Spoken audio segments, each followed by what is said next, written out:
ಈಗ ಹಾಡಿದ್ದು ನಿಜವಾಗ್ಲೂ ಅದು ಸತ್ಯ ಆಗಿದ್ದರೆ ನಮ್ಮ ಜೀವನದಲ್ಲಿ ನಮ್ಮ ಜೀವನ ಇದ್ದಂಗೆ ಇರೋದೇ ಇಲ್ಲ. ಎಲ್ಲರೂ ಮಿಷ್ನರಿಗಳಾಗ್ಬಿಡ್ತೀವಿ. ಆದರೆ ನಾವು ಹಾಡಿದ್ದೀವಷ್ಟೇ, ಮಾಡಿಲ್ಲ. ಮುಂದೆ ಮಾಡಬೇಕು. ಏನು ಹಾಡಿದ್ದೀವಿ ಈಗ? ಹಗಲೆಲ್ಲ ಈರುಳೆಲ್ಲ. ಹಾಂ, ನಿಜಾನಾ? ನಿಮ್ಮ ಮನಸ್ಸಾಕ್ಷಿನ ಕೇಳಿ ನೋಡಿ.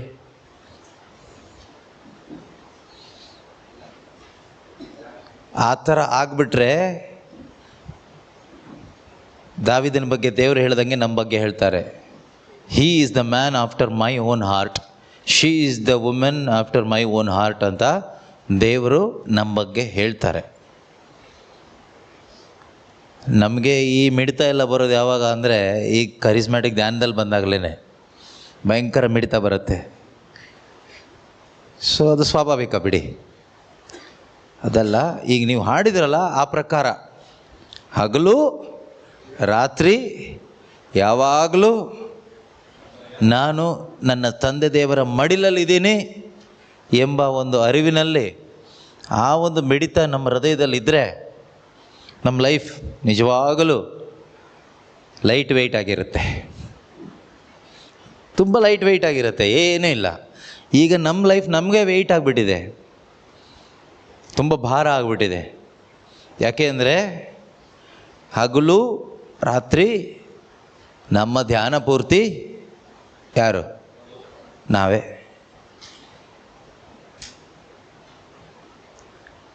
ನಮ್ಮ ಧ್ಯಾನದ ವಿಷಯ ಏನು ಕೇಳಿದರೆ ನಾನೇ. ನನ್ನ ಧ್ಯಾನದ ವಿಷಯ ಏನು ಕೇಳಿದರೆ ಮೋಸ್ಟ್ ಆಫ್ ದ ಟೈಮ್ ನಾನೇ. ನಾನು ಅಂದರೆ everything related to me. My job, my health, my future, my prayer, my ministry, my business, my wife, my children, my husband, my sickness, my debt,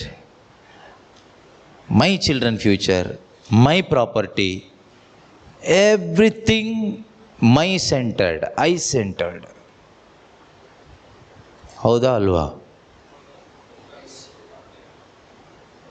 ಇನ್ನು ಜಾಸ್ತಿ ಈ ಮೈ ಸೆಂಟರ್ಡ್ ಥಿಂಕ್ ಮಾಡ್ತಾ ಹೋದರೆ migraine ಬರುತ್ತೆ ಅಥವಾ ಇನ್ಯಾವುದೋ ಬರುತ್ತೆ. ಆಗ ಬಂದಾಗ ಏನಾಗುತ್ತೆ, ತಕ್ಷಣ ಗಾಡ್ ಸೆಂಟರ್ಡ್ಗೆ ಹೋಗ್ತೀವಿ. ಬೇಡ ಬೇಡ, ಇನ್ನು ಹಗಲೆಲ್ಲ ಈರುಳೆಲ್ಲ ರಾತ್ರಿ ಎಲ್ಲ ಹಗಲೆಲ್ಲ ಯೇಸುವನ್ನು ಧ್ಯಾನ ಮಾಡೋಣ ಅಂತ ಸ್ವಲ್ಪ ವಾಕ್ಯ ಕೇಳಿಸ್ಕೊಳ್ಳೋದು, ಪ್ರಾರ್ಥನೆ ಹೋಗ್ತೀವಿ. ಒಂದು ಏನು ಸಬ್ಸ್ಟಿಟ್ಯೂಟ್ ಥರ. Prayer is A substitute. ಅಂದರೆ ಕೆಲವರಿಗೆ ಸಬ್ಸ್ಟಿಟ್ಯೂಟ್ ಸಿನಿಮಾ ನೋಡೋದಿರ್ಬೋದು. ತುಂಬ ಬೇಜಾರಾದಾಗ ಸಿನಿಮಾ ನೋಡ್ಲಿಕ್ಕೆ ಹೋಗ್ತಾರೆ. ತುಂಬ ಬೇಜಾರಾದಾಗ ಸ್ವಲ್ಪ ಬಾರಿಗೆ ಅಲ್ಲಿಗೆ ಇಲ್ಲಿಗೆ ಹೋಗಿ ಸ್ವಲ್ಪ ಕುಡಿದು ಪಾರ್ಟಿ ಮಾಡ್ಲಿಕ್ಕೆ ಹೋಗ್ತಾರೆ. ಹಾಗೆ ಕರಿಸ್ಮ್ಯಾಟಿಕಲ್ಲಿರುವ ನಮಗೆ ತುಂಬ ಬೇಜಾರಾದಾಗ 3 ದಿನ ಧ್ಯಾನಕ್ಕೆ ಹೋಗಿ ಕುತ್ಕೊಬಿಡೋಣ, ಬೈಬಲ್ ಹಿಡ್ಕೊಂಡು ಕುತ್ಕೊಬಿಡೋಣ, ಎಲ್ಲಾದರೂ ಪ್ರೇಯರ್ಗೆ ಹೋಗ್ಬಿಡೋಣ. ಒಂದು ಸಬ್ಸ್ಟಿಟ್ಯೂಟ್ ಥರ. ಹೌದಾ ಅಲ್ವಾ? ಒಂದು ರಿಲ್ಯಾಕ್ಸೇಷನ್ ಥರ. ಅದಲ್ದೇನೆ God is not our priority. ನಮ್ಮ ಜೀವನದ ಪ್ರಯಾರಿಟಿ ನಿಜವಾಗ್ಲೂ ದೇವರಾದರೆ you are the happiest person on this earth. If God is truly genuinely your priority, you are the happiest person. ಅದರಲ್ಲಿ ಏನು ಎರಡು ಮಾತಿಲ್ಲ. ಯಾಕೆಂದರೆ ಬೈಬಲ್ ಹೇಳುತ್ತೆ, there is fullness of tension in his presence. ಆತನ ಸಾನ್ನಿಧ್ಯದಲ್ಲಿ ತುಂಬ ಭಯವಿದೆ, ಟೆನ್ಷನ್ ಇದೆ. ಏನಿದೆ? There is fullness of joy in the presence of God. ಹಾಗಾದರೆ ಆ ಜಾಯ್ ಇದೆಯಲ್ವಾ, ನಾವು ಎಕ್ಸ್ಪೀರಿಯನ್ಸ್ ಮಾಡ್ತಾ ಬದುಕುವಾಗ ನಮಗೆ ಹೇಳಲಿಕ್ಕೇನು ಕಂಪ್ಲೇಂಟ್ ಇರಲ್ಲ, ಬೇಜಾರು ಮಾಡ್ಕೊಳ್ಳಿಕ್ಕೆ ಏನು ವಿಷಯನೇ ಇರೋದಿಲ್ಲ. ಹಾಗಂತ ಹೇಳ್ಬಿಟ್ಟು ನಮಗೆ ಎಲ್ಲ ಎವ್ರಿಥಿಂಗ್ ಇಸ್ ಓಕೆ ಫೈನ್ ಆಗಿ ಕೇಳಿದ್ರೆ nothing is okay, nothing is fine, still we are happy. C, that is the power of his Joy comes through his presence. ಆತನ ಸಾನ್ನಿಧ್ಯದಿಂದ ಸಿಗುವಂಥ ಆ ಒಂದು ಆನಂದದ ಶಕ್ತಿ ಅದು. ಇದು ಸುಮ್ಮನೆ ಎಲ್ಲೋ ಒಂದು ಕಡೆ ಸಿನಿಮಾ ನೋಡಿದಾಗ ಸಿಗುವ ಆನಂದ ಅಲ್ಲ, ಯಾರೋ ಫ್ರೆಂಡ್ಸ್ನ ನೋಡಿದಾಗ ಸಿಗುವ ಆನಂದ ಅಲ್ಲ, ಏನೋ ಧ್ಯಾನದಲ್ಲಿ ಸ್ವಲ್ಪ ಜನ ಜಾಸ್ತಿ ಆದಾಗ ಒಂದು ಖುಷಿ ಆಗುತ್ತಲ್ಲ ಆ ಆನಂದನೂ ಅಲ್ಲ, 4-5 ದೆವ್ವಗಳು ಬಿಟ್ಟು ಹೋದಾಗ ಒಂದು ಖುಷಿ ಆಗುತ್ತೆ, ಚಪ್ಪಾಳೆ ಹೊಡಿತೀವಿ, ಆ ಆನಂದ ಅಲ್ಲ ಇದು. ಇದು ಯಾರು ಬಿದ್ರು ಎದ್ರು, ಯಾರು ಜನ ಇದ್ರು ಇಲ್ಲದೆ ಇದ್ರು, ಊಟ ಇದ್ರು ಇಲ್ಲದೆ ಇದ್ರು, ಏನೇ ಇದ್ರು ಒಂದು ಆನಂದ ಇರುತ್ತೆ. ಅದು ವಿವರಿಸ್ಲಿಕ್ಕೂ ಆಗೋದಿಲ್ಲ, ಕೊಡ್ಲಿಕ್ಕೂ ಆಗೋದಿಲ್ಲ. You can't explain that joy, you can't give that joy, and nobody can destroy that joy. ಅದು ಸಿಗುತ್ತೆ, ಅದಕ್ಕೆ ಬರ್ಬೇಕು ನಾವೀಗ, ಅಲ್ಲಿಗೆ ಬರ್ಬೇಕು. ಬಂದ್ರೇನೆ ನಮಗೆ ಮುಂದಕ್ಕೆ ಹೋಗ್ಲಿಕ್ಕೆ ಆಗೋದು.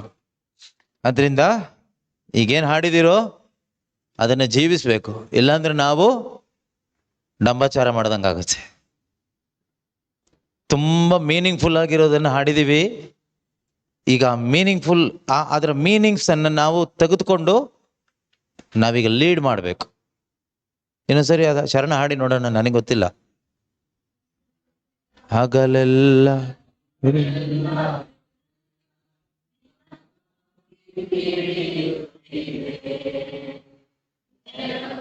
ನೋಡಿ, ನೆನಪೆಲ್ಲ ಮಾತೆಲ್ಲ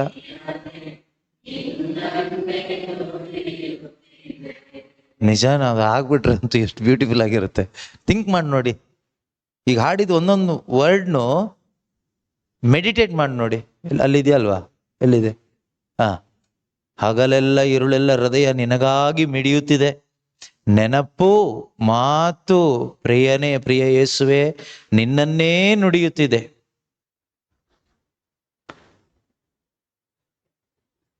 ನಮ್ಮ ಬಾಯಲ್ಲಿ ಅದೇನೆ ಬರ್ತಾ ಇರೋದು ಡೈಲಿ. ನೆನಪು ಅವ್ರದೇನಾ?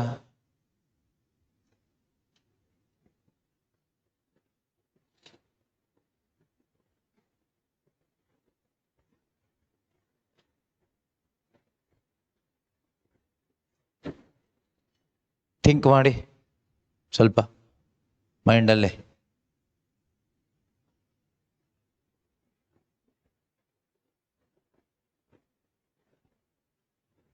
ಹಾಡು ತುಂಬ ಮೀನಿಂಗ್ಫುಲ್ ಆಗಿದೆಯಾ? ಇದೆ.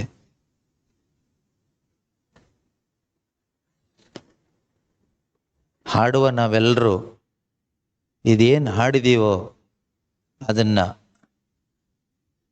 ಒಂದು ದಶಾಂಶನಾದರೂ ಪ್ರಾಕ್ಟೀಸ್ ಮಾಡಿದ್ರೆ ನಮ್ಮ ಲೈಫ್ ತುಂಬ ಫ್ರೂಟ್ಫುಲ್ ಆಗುತ್ತೆ. 100ಕ್ಕೆ 100 ಪ್ರಾಕ್ಟೀಸ್ ಮಾಡಿದ್ರೆ ಅಂತಲ್ಲ, ಅಟ್ಲೀಸ್ಟ್ ಒಂದು 10% ಆದರೂ, 30ರಷ್ಟಾದರೂ, 60ರಷ್ಟಾದರೂ ನಾವು ಪ್ರಾಕ್ಟೀಸ್ ಮಾಡಬೇಕು. ಮಾಡ್ಲಿಕ್ಕಾಗತ್ತಾ? ಆಗುತ್ತೆ, ಆಗುತ್ತೆ.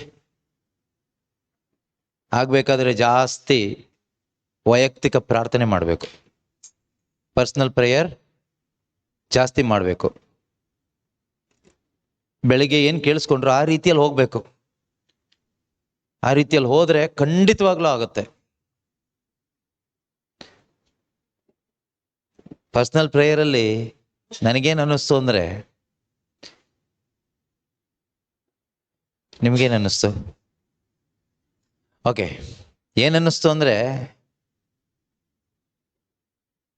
ದೇವರು ನಮ್ಮನ್ನ ಸಾಯಿಸ್ಬಿಡ್ತಾರೆ ಅನಿಸ್ತು. ನಾವಿಲ್ಲ, ಯು ಆರ್ ಡೆಡ್, ನಾವು ಸಾಯ್ತೀವಿ. ನಿಜವಾಗ್ಲೂ ವೈಯಕ್ತಿಕ ಪ್ರಾರ್ಥನೆ ನೀವು ಮಾಡಿದ್ರೆ ಯು ವಿಲ್ ಡೈ.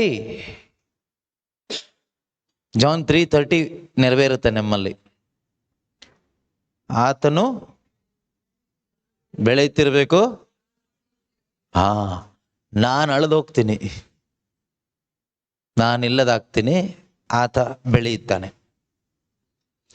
ಈ ಕಾರ್ಯ ನಮ್ಮಲ್ಲಿ ನೆರವೇರುತ್ತೆ ವೈಯಕ್ತಿಕ ಪ್ರಾರ್ಥನೆಯಲ್ಲಿ. ನಮ್ಮ ಜೂಡ್ ಬ್ರದರ್ ಹೇಳ್ತಾ ಇದ್ರು, ನನಗನ್ಸುತ್ತೆ ಜಾಸ್ತಿ ಟೈಮ್ ಅವರೇ ಕೂತ್ಕೊಂಡಿದ್ದು ಪ್ರಾರ್ಥನೆಗೆ ಅಂತ. ನಾವೆಲ್ಲರೂ ಬ್ರೇಕ್ಫಾಸ್ಟ್ ಆದಮೇಲೆ ಅವರು ಲಾಸ್ಟಿಗೆ ಬಂದರು. ಅಟ್ಲೀಸ್ಟ್ 1 hour ಆದರೂ ಸ್ಪೆಂಡ್ ಮಾಡಿದ್ದಾರೆ. 1 hour ಅವ್ರು ಬಂದು ಹೇಳಿದ್ದೇನು ಗೊತ್ತಾ? ಫಸ್ಟ್ ಪಾಯಿಂಟಲ್ಲೇ ನನಗೆ ಟೈಮ್ ಸಾಕಾಗ್ತಾ ಇಲ್ಲ, ಮನಸ್ಸಾಕ್ಷಿಯನ್ನ ಅವಲೋಕನ ಮಾಡಿ ನೋಡುವಾಗ, examination of the conscience before god, ಅಲ್ಲಿ ಏನಿದೆ? ಜಸ್ಟಿಫೈ ಮಾಡ್ಲಿಕ್ಕೆ ಏನಿದೆ? ಅವ್ರ ಪಾಪ ಅಲ್ಲಿ ಕುತ್ಕೊಂಡು ಹತ್ತು ಹತ್ತು ಹತ್ತು ಸುಸ್ತಾಗಿ ಬಂದರು. ಯಾಕೆಂದ್ರೆ ಅಲ್ಲಿಂದ ಮುಂದಕ್ಕೆ ಹೋಗ್ಲಿಕ್ಕೆ ಆಗ್ತಾ ಇಲ್ಲ. ಕೆಲವರೆಲ್ಲ 15 ನಿಮಿಷ ಪ್ರೇಯರ್ ಮಾಡಿ ಓಡೋದ್ರಿ. ಅದು ಮನಸ್ಸಾಕ್ಷಿನೇ ಸತ್ತೋಗ್ಬಿಟ್ಟಿದ್ವಿ ಅಂತ ಗೊತ್ತಿಲ್ಲ ನನಗೆ. ಸೊ ಪರವಾಗಿಲ್ಲ, ಏನ್ ಮಾಡ್ಲಿಕ್ಕೆ ಆಗಲ್ಲ, ನಮ್ಮ ಪರಿಸ್ಥಿತಿ ಹಾಗೆ ಆಗ್ಬಿಟ್ಟಿದೆ. ನಾವು ಪ್ರೇಯರ್ಲಿ ಇದೀವಿ ಅನ್ಕೊಂಡ್ರೆ ನಾವು ಎಲ್ಲೋ ಕೊಚ್ಚಲ್ಲಿ ಇದೀವಿ ಎಷ್ಟೋ ಜನ. ಸೊ ನಾವು ಅಂದ್ಕೊಂಡಿರೋದು ಏನೋ ಯಾಂತ್ರಿಕವಾಗಿ ಮಾಡೋದ್ರಿಂದ ನಾವು ಯೇಸುವಿನಲ್ಲಿದ್ದೀವಿ ಅಂತ. ನಿಜವಾಗ್ಲೂ ನಾವು ಕೂತ್ಕೊಂಡ್ರೆ ಆ ದೇವದರ್ಶನ ಗುಡಾರದಲ್ಲಿ ನಮ್ಮ ಕಾನ್ಶಿಯನ್ಸ್ ಒಂದು ಎಕ್ಸಾಮಿನ್ ಮಾಡ್ತಾ ಕುತ್ಕೋಬಿಟ್ರೆ ಸತ್ತೇ ಹೋಗ್ಬಿಡ್ತೀವಿ. We will surely die. ಒಂಥರ ಸೂಸೈಡ್ ಮಾಡ್ಕೊಳ್ಳೋದು ಅಂತಾರಲ್ಲ, ಆ ಥರ ಒಳಗಡೆ ಒಂದು ಸೂಸೈಡ್ ಆಗ್ಬಿಡುತ್ತೆ. ಇಲ್ಲಪ್ಪ, ನನ್ನಿಂದ ಆಗೋದಿಲ್ಲ, ನನ್ನ ಬಿಟ್ಬಿಡು, ನಾನು ಹೋಗ್ತೀನಿ ಅಂತ. ನನ್ನ ಪಾಪಾತ್ಮ, ನನ್ನಿಂದ ದೂರ ಇರಿ ಅಂತ ಪೇತ್ರ ಹೇಳ್ದಂಗೆ. ಅದು ಸುಮ್ಮನೆ ಒಂದು ವರ್ಡ್ ಅಲ್ಲಿದೆ, ಅದು ಸುಮ್ಮನೆ ಅಲ್ಲ, ತುಂಬಾ ಮೀನಿಂಗ್ಫುಲ್ ಇದೆ, ತುಂಬಾ ಪವರ್ಫುಲ್ ಇದೆ. ದೂರ ತಳ್ಳಿಬಿಡ್ತೀವಿ ದೇವ್ರನ್ನ. ದೂರ ಇದ್ಬಿಟ್ಟು, ನನ್ನ ಕೈಲಿ ಆಗಲ್ಲ, ನಿನ್ನ ಆ ಪರಿಶುದ್ಧತೆ ಮುಂದೆ ನನಗೆ ನಿಲ್ಲಿಕ್ಕೆ ಆಗ್ತಾ ಇಲ್ಲ, ನಾನು ಓಡೋಗ್ತೀನಿ. ಸೊ ಪರ್ಸನಲ್ ಪ್ರೇಯರಲ್ಲಿ ನಾವು ಸಾಯ್ತೀವಿ, ಸತ್ತೋಗ್ಬಿಡ್ತೀವಿ, ಕೊಂದು ಬಿಡ್ತಾರೆ ದೇವರು ನಮ್ಮನ್ನ. ಆ ರೀತಿ ಕೊಲ್ಲೋದಂದ್ರೆ ಮರ್ಡ್ರಲ್ಲ, ನನ್ನಲ್ಲಿರೋ ನಾನು ನನಗೆ ಬೇಜಾರಾಯ್ತು, ನನಗೆ ಚುಚ್ಚಿದಂಗಾಯ್ತು, ನನಗೆ ಇನ್ಸಲ್ಟ್ ಆಯ್ತು, ನನಗೆ ಕೋಪ ಬಂತು, ಆ ನಾನನ್ನು ಎತ್ತಿ ಹಾಕ್ತಾರೆ ದೇವರು. ನಾನು ಸತ್ರೇನೆ ಆತ ಬರೋದು, ಏಸು ಬರೋದು. ಈ ನಾನೇ ಪ್ರಾಬ್ಲಮ್ ಎಲ್ಲ ಕಡೆಗೂ. ಏಸು ಎಲ್ಲೂ ಪ್ರಾಬ್ಲಮ್ ಅಲ್ಲ, ನಾನೇ ಪ್ರಾಬ್ಲಮ್. ಅದರಿಂದ ವೈಯಕ್ತಿಕ ಪ್ರಾರ್ಥನೆಯಲ್ಲಿ ನಮ್ಗೆ ಅದು ಕಾಣಿಸ್ತು, ಇದು ಕಾಣಿಸ್ತು, ಓಕೆ ಫೈನ್, ಏನೇ ಕಾಣಿಸ್ಲಿ, ನೀನ್ ಸತ್ತಿದ್ ಕಾಣಿಸ್ತಾ ಇದೀಯಾ?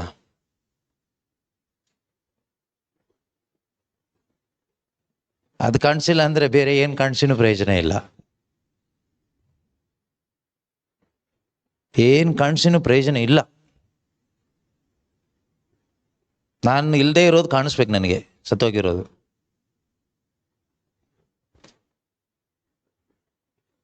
ನಾನು ಆ ಮನಸ್ಸಾಕ್ಷಿ ಇವ್ಯಾಲ್ಯೂಯೇಷನ್ ಮಾಡೋಕ್ಕೆ ಹೋಗಿಲ್ಲ. ಯಾಕೆಂದ್ರೆ ಹೋದ್ರೆ ಗೊತ್ತು, ಜೂಡ್ ಬ್ರದರ್ ಆದಾಗೆ ಕೊನೆಗೆ ಕಷ್ಟ ಆಗುತ್ತೆ ಅಂತ. ಚೆನ್ನಾಗಿ ಗೊತ್ತು ಮನಸ್ಸಾಕ್ಷಿ ಸರಿ ಇಲ್ಲ ದೇವ್ರ ಮುಂದೆ ಅಂತ. ಕುತ್ಕೊಂಡ್ಬಿಟ್ರೆ ಚೆನ್ನಾಗಿ ಬೀಳುತ್ತೆ ಏಟು ಅಂತ ಗೊತ್ತು.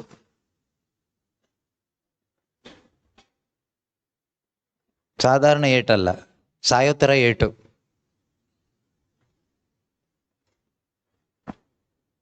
ಸೊ ಅದರಿಂದ ಒಳ್ಳೆ ಒಂದು ಪರ್ಸನಲ್ ಪ್ರೇಯರ್ ಲೈಫ್ ಪ್ರಾರಂಭ ಮಾಡಿ, ರೈಟ್ ವೇನಲ್ಲಿ, ಒಂದು ಸರಿಯಾದ ವೇನಲ್ಲಿ ವೈಯಕ್ತಿಕ ಪ್ರಾರ್ಥನೆ. ಯಾಂತ್ರಿಕತೆ ಬೇಡ, ಮೆಕ್ಯಾನಿಸಮ್ ಬೇಡವೇ ಬೇಡ.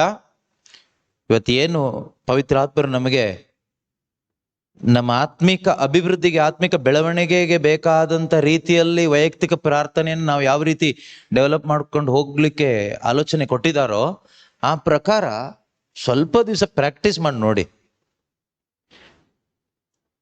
ಈ ಮಿನಿಸ್ಟ್ರಿಗೆ ನೀವೊಂದು ಬ್ಲೆಸ್ಸಿಂಗ್ ಆಗಿರ್ತೀರ, ಶಾಪ ಆಗಲ್ಲ. ಮಿನಿಸ್ಟ್ರಿಗೆ ಅಂತ ಮಾತ್ರ ನಾನು ಹೇಳ್ತಾ ಇಲ್ಲ, ಮಿನಿಸ್ಟ್ರಿಗೂ, ನಿಮ್ಮ ಕುಟುಂಬಕ್ಕೂ, ನೀವು ಕೆಲಸ ಮಾಡೋ ಜಾಗದಲ್ಲೂ. ಮಿನಿಸ್ಟ್ರಿ ಅಂತ ಹೇಳಿದ್ ನಾನು ದೇವರ ಸಭೆಗೆ, okay, to the church of God, ದೇವರ ಸಭೆಗೆ ಮತ್ತು ನಿಮ್ಮ ಕುಟುಂಬಕ್ಕೆ ನೀವೊಂದು ಬ್ಲೆಸ್ಸಿಂಗ್ ಆಗ್ತೀರಾ, ಶಾಪ ಆಗೋದಿಲ್ಲ.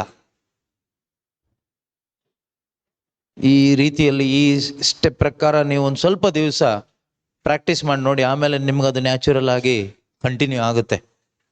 ಹೋಲಿ ಸ್ಪಿರಿಟ್ ವಿಲ್ ಗೈಡ್ ಯು. ಇಲ್ಲಾಂದ್ರೆ ನಾವು ಒಂದು ರೀತಿ ಮಾಸ್ಕ್ ಹಾಕೊಂಡು ಬದುಕಬೇಕಾಗುತ್ತೆ. ಅದು ಎಷ್ಟು ದಿನ ಅಂತ ಆ ಥರ ಬದುಕೋದು?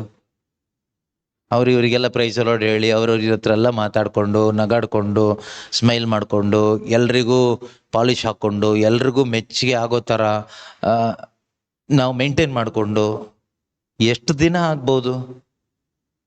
ಅದೇ ನಮಗೊಂದು ಭಾರ ಆಗಿ ಕೊನೆಗೆ ಅದು ಕೂಡ ಒಂದು ರೀತಿ ತಲೆನೋವು ಬರುತ್ತೆ. ಆಮೇಲೆ ತಲೆನೋವು ಏನೋ ಹಿಡ್ಕೊಂಡಂಗೆ ಆಗೋದು ಎಲ್ಲ ಆಗೋದು ಅದಕ್ಕೇನೆ. ನಮ್ಮ ಮೈಂಡೇ ಫ್ರೀ ಇರೋದಿಲ್ಲ. ಸ್ಪಿರಿಚುವಲಿ ನಾವು ಫ್ರೀ ಅಲ್ಲ, ಮೆಂಟಲಿ ಫ್ರೀ ಅಲ್ಲ. ಅವಾಗ ಫಿಸಿಕಲ್ ಏನಾಗುತ್ತೆ, ಟೈಟ್ ಆಗುತ್ತೆ, ಎಲ್ಲ ಕಷ್ಟ ಆಗುತ್ತೆ. ಸೊ ಅದು ಇವತ್ತು ಏನಾಗ್ಬಿಟ್ಟಿದೆ ಅಂದರೆ, ಈ ಕರಿಸ್ಮ್ಯಾಟಿಕ್ ಗ್ರೂಪ್ಗಳು ಜಾಸ್ತಿ ಆಗಿ, ಪ್ರಾರ್ಥನೆ ಜಾಸ್ತಿ ಆಗಿ ಎಲ್ಲ ಸ್ಟಿಫ್ ಆಗಿಬಿಟ್ಟಿದ್ದೀವಿ. ಆ್ಯಕ್ಚುಲಿ ಪ್ರಾರ್ಥನೆ ಮಾಡಿ ಮಾಡಿ ಸ್ಟಿಫ್ನೆಸ್ ಹೋಗಬೇಕು, ಫ್ರೀ ಆಗಬೇಕು. ಇದೇನಾಗ್ಬಿಟ್ಟಿದೆ ಅಂದರೆ, ಇದು ಜಾಸ್ತಿ ಆಗಿಬಿಟ್ಟಿದೆ. ನಾನು ಸ್ಟ್ರಾಂಗ್ ಆಗ್ತಾ ಇದ್ದೀನಿ ಬಿಟ್ರೆ ಯೇಸು ನನ್ನಲ್ಲಿ ಸ್ಟ್ರಾಂಗ್ ಆಗ್ತಾ ಇಲ್ಲ, ಮತ್ತು ಯೇಸುನಲ್ಲಿ ನಾನು ಸ್ಟ್ರಾಂಗ್ ಆಗ್ತಾ ಇಲ್ಲ.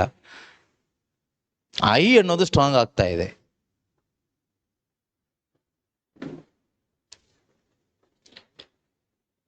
Okay, praise the Lord. ವಿಷಯಕ್ಕೆ ಬರೋಣ. ನಿನ್ನೆ ಎಲ್ಲಿಂದ ಬಿಟ್ಟಿದ್ವಿ ಅದನ್ನು ಕಂಟಿನ್ಯೂ ಮಾಡಿಬಿಡ್ತೀನಿ. ಯಾಕಂದರೆ ಅದು ಒಂದು ಕ್ಲಾಸಲ್ಲಿ ಮುಗಿಸೋಣ ಅಂತ ನನ್ನ ಪ್ಲ್ಯಾನ್ ಇದ್ದಿದ್ದು. ಈಗ 2 ಕ್ಲಾಸ್ ಆದರೂ ಅದು ಮುಗಿತಾ ಇಲ್ಲ. Anyway, let God's will be done. ದೇವರ ಚಿತ್ತ ನೆರವೇರಲಿ. Let us obey to the Holy Spirit. ಪವಿತ್ರ ಆತ್ಮರಿಗೆ ವಿಧೇಯರಾಗೋಣ.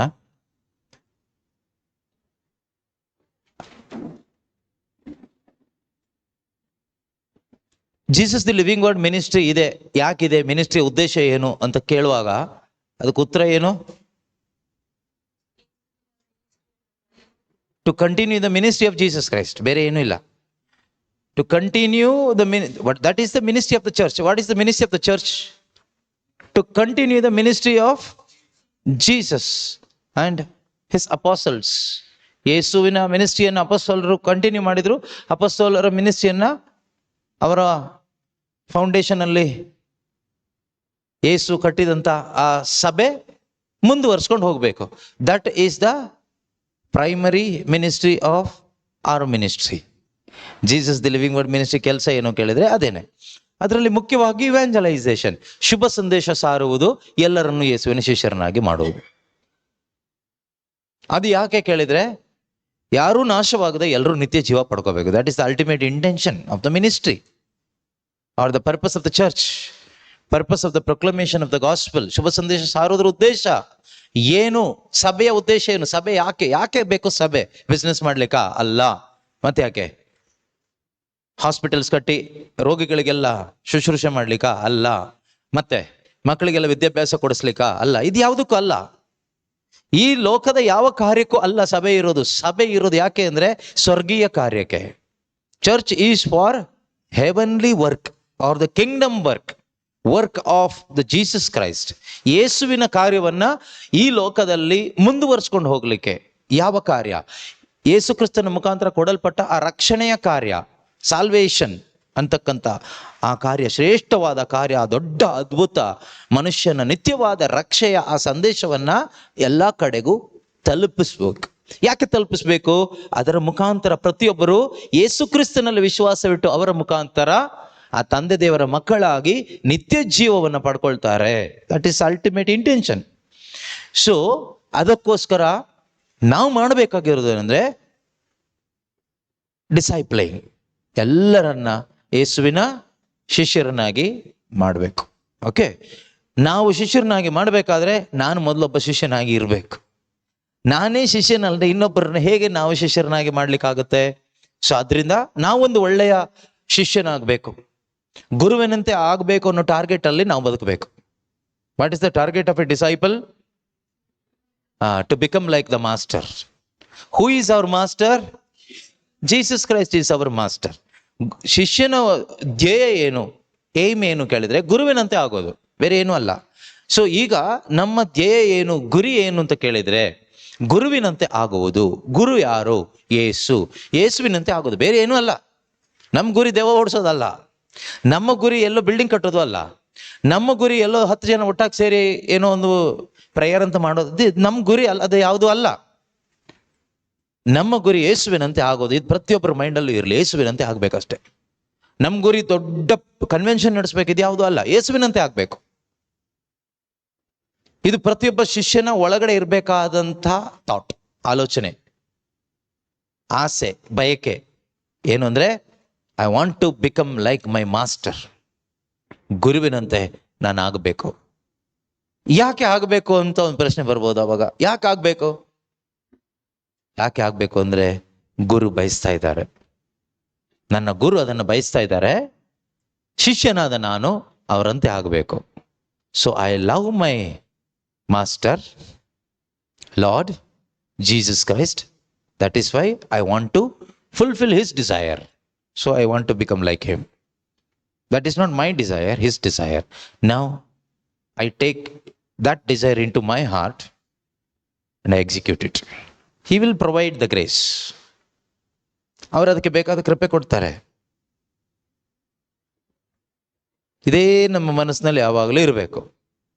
ಅದೇ ರೀತಿಯಲ್ಲಿ ಈ ಡಿಸೈಪ್ಲಿಂಗ್ ಅಂತ ನಾವೇನು ಮಾಡ್ತೀವೋ ಆಗ ಅವರು ಕೂಡ ಈ ಗುರುವಿನಂತೆ ಆಗಬೇಕು. ಆ ಗುರುವಿನಂತೆ ಆಗಬೇಕಾದ್ರೆ ಆ ಗುರು ಕಾಣಲ್ಲ, ನೀವು ಕಾಣ್ತೀರಿ. ನಿಮ್ಮನ್ನು ನೋಡಿ ಆ ಗುರುವಿನಂತೆ ಆಗ್ತಾರೆ. ಅದಕ್ಕೆ ಹೇಳಿದ್ದು, ನೀವು ಮೊದಲು ಒಳ್ಳೆಯ ಶಿಷ್ಯನಾಗಿದ್ದರೆ ನಿಮ್ಮ ಮುಖಾಂತರ ಇತರರನ್ನ ಯೇಸುವಿನ ಶಿಷ್ಯರನ್ನಾಗಿ ಮಾಡಲಿಕ್ಕೆ ನಿಮಗೆ ಈಸಿ ಆಗುತ್ತೆ. ನೀವೇ ಒಂದು ರೀತಿ ಡಮ್ಮಿ, ಡುಪ್ಲಿಕೇಟ್, ನಾಟಕ ಮಾಡುವ ಶಿಷ್ಯರಾಗಿದ್ದರೆ ನೀವು ಬೇರೆಯವ್ರನ್ನ ಹೇಗೆ ನೀವು ಡಿಸೈಪ್ಲಿಂಗ್ ಮಾಡ್ಲಿಕ್ಕಾಗುತ್ತೆ?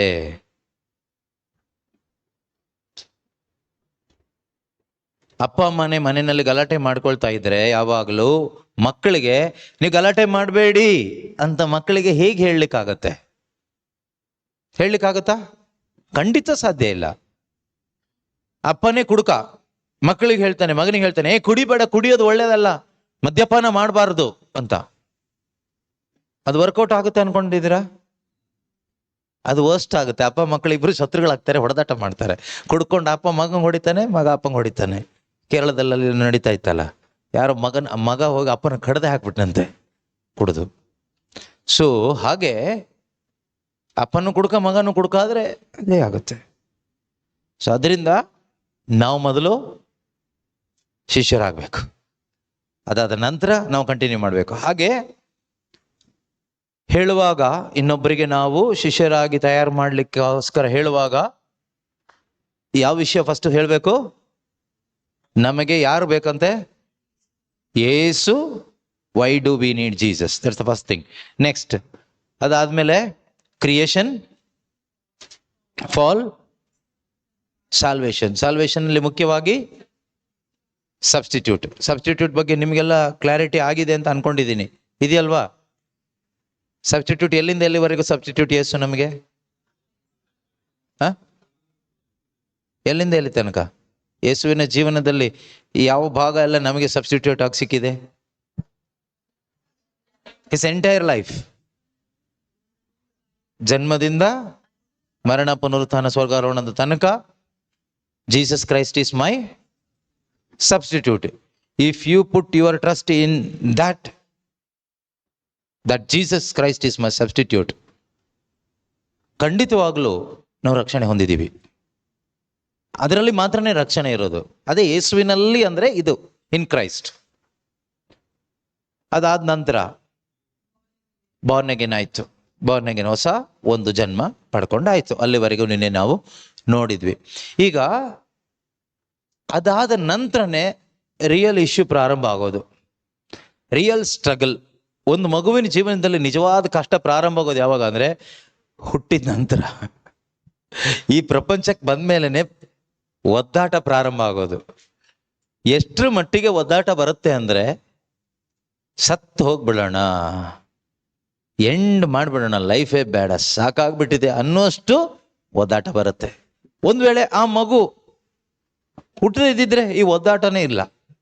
ಅದೇ ರೀತಿ ಆತ್ಮಿಕ ಜೀವಿತದಲ್ಲೂ ಕೂಡ ಒಂದು ಬಾರ್ನ್ ಅಗೇನ್ ಅಂತ ಆದ್ಮೇಲೆ, ನೂತನ ಜನ್ಮ ನಾವು ಪವಿತ್ರಾತ್ಮನ ಮುಖಾಂತರ ಪಡ್ಕೊಂಡಾದ್ಮೇಲೆ ನಮ್ಮ ಒಂದು ಸ್ಪಿರಿಚುವಲ್ ಜರ್ನಿ ಪ್ರಾರಂಭ ಆಗುತ್ತೆ. ಆಗ ರಿಯಲ್ ಸ್ಟ್ರಗಲ್ಸ್ಗಳು ನಮಗೆ ಪ್ರಾರಂಭ ಆಗುತ್ತೆ, ಸ್ಪಿರಿಚುವಲ್ ಸ್ಟ್ರಗಲ್ಸ್ ಪ್ರಾರಂಭ ಆಗುತ್ತೆ. ಸೊ ಇಲ್ಲಿ ನಮಗೆ ಮುಖ್ಯವಾಗಿ ಬೇಕಾಗಿರೋದೇನು ಅಂದ್ರೆ ವರ್ಡ್ ಆಫ್ ಗಾಡ್, ದೇವರ ವಾಕ್ಯದ ಉಪದೇಶ. 2 Peter chapter 2 verse 2 ಏನ್ ಹೇಳುತ್ತೆ? 2 ಪೇತ್ರ 2:2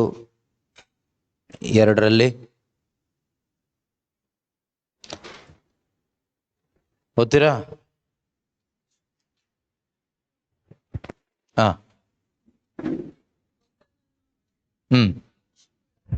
ಹೊಸ ಜನ್ಮ ಪಡೆದ ಶಿಶುಗಳಂತೆ ಶುದ್ಧವಾದ ಆಧ್ಯಾತ್ಮಿಕ ಹಾಲಿಗಾಗಿ ಹಂಬಲಿಸಿರಿ. ಅದನ್ನು ಕುಡಿದು ಬೆಳೆಯುತ್ತಾ ಯು ವಿಲ್ ಬಿ ಸೇವ್ಡ್. ಆ ವಿಲ್ ಬಿ ಸೇವ್ಡ್ ಆಗ್ಬೇಕು. ಈಗ ಆತ್ಮದಲ್ಲಿ ರಕ್ಷಣೆ ಬಂದಿದೆ. Okay, in your spirit you are saved when you believed in Jesus Christ. Born again ಆದ್ರಿ, ಹೊಸ ಜನ್ಮ ಪಡ್ಕೊಂಡ್ರಿ. ಅದಾದ್ಮೇಲೆ ನಮ್ಮ ಪ್ರಾಣ, soul has to be saved and body has to be saved. Soul and body has to be saved. ನಮ್ಮ ಪ್ರಾಣ, ಸೋಲ್ and body, ಪ್ರಾಣ ಮತ್ತು ಶರೀರ, ಇದು ರಕ್ಷಣೆ ಆಗ್ಬೇಕು. ನಾವೀ ಭೂಮಿಯಲ್ಲಿ ಬದುಕ್ತಾ ಇರೋದು ಇದರಲ್ಲಿ. ಇದು ಎವ್ರಿ ಡೇ ಆ ಸಾಲ್ವೇಷನ್ ಪವರ್ನ ಎಕ್ಸ್ಪೀರಿಯನ್ಸ್ ಮಾಡ್ತಾ ಬದುಕಬೇಕು. ನಮ್ಮ ಪ್ರಾಣ ಮತ್ತು ದೇಹ ಪ್ರತಿದಿನ ಈ ರಕ್ಷಣೆಯ ಶಕ್ತಿಯನ್ನ ಅನುಭವಿಸ್ತಾ ಬದುಕಬೇಕು. ಅದಕ್ಕೆ ಸ್ಪಿರಿಚುವಲ್ ನರಿಶ್ಮೆಂಟ್ ಬೇಕೇ ಬೇಕು. ಆದ್ರಿಂದ ಈ ಹೊಸದಾಗಿ ಹುಟ್ಟಿದವರಿಗೆ ನೆಕ್ಸ್ಟ್ ಆ ಸ್ಪಿರಿಚುವಲ್ ಬೆಳವಣಿಗೆಗೆ ಸ್ಪಿರಿಚುವಲ್ ಫುಡ್ ಬೇಕು. ಅದನ್ನೇ ಇಲ್ಲಿ ಹೇಳಿರೋದು. ಇನ್ನೊಂದು ಟ್ರಾನ್ಸ್ಲೇಷನ್ ಅಲ್ಲಿ ಬೇರೆ ತರ ಇದೆಯಾ? ದೇವರ ವಾಕ್ಯ ಏನಾದ್ರೂ ಇದೆಯಾ ಅಲ್ಲಿ? ದೇವರ ವಾಕ್ಯ ಎಂಬ ಶುದ್ಧವಾದ ಆಧ್ಯಾತ್ಮಿಕ ಹಾಲನ್ನ ಕುಡಿಯುತ್ತಾ ನಮ್ಮ ಜೀವೋದ್ಧಾರವನ್ನ ನಾವು ಹೊಂದಿಕೊಳ್ಳಲಿಕ್ಕೆ ಆಗುತ್ತೆ.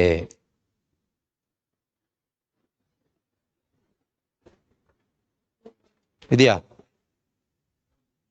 ಏನಂತ ಇದೆ? ಯಾಕೋ ಬಹಳ ಸ್ಲೋ ಆಗ್ಬಿಟ್ರಲ್ಲ ಇವತ್ತೆಲ್ಲರೂ.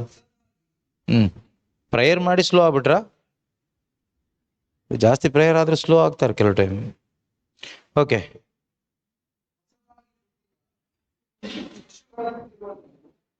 ಹೊಸದಾಗಿ ಹುಟ್ಟಿದ ಶಿಶುಗಳಂತೆ ಇರುವ ನೀವು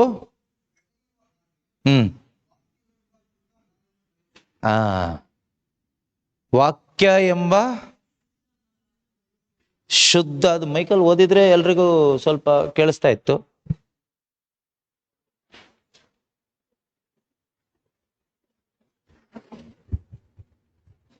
ಹೊಸದಾಗಿ ಹುಟ್ಟಿದ ಶಿಶುಗಳಂತಿರುವ ನೀವು ಓಕೆ ಬೆಳೆಯುವ ಹಾಗೆ ವಾಕ್ಯವೆಂಬ ಶುದ್ಧ ಹಾಲನ್ನು ಬಯಸಿರಿ. ಓಕೆ, ಕರ್ತನು ಕೃಪಾಳುವೆಂದು ನೀವು ರುಚಿ ನೋಡಿದ್ದೀರಲ್ಲ. ಓಕೆ, ಅದನ್ನು ಕುಡಿದು ಬೆಳೆಯೋದು ಏನಿಲ್ವಾ ಅದ್ರಲ್ಲಿ? ಹಿಂದೆ ಮುಂದೆ ಏನಾದ್ರು ಇದೆಯಾ? ಇಲ್ಲ.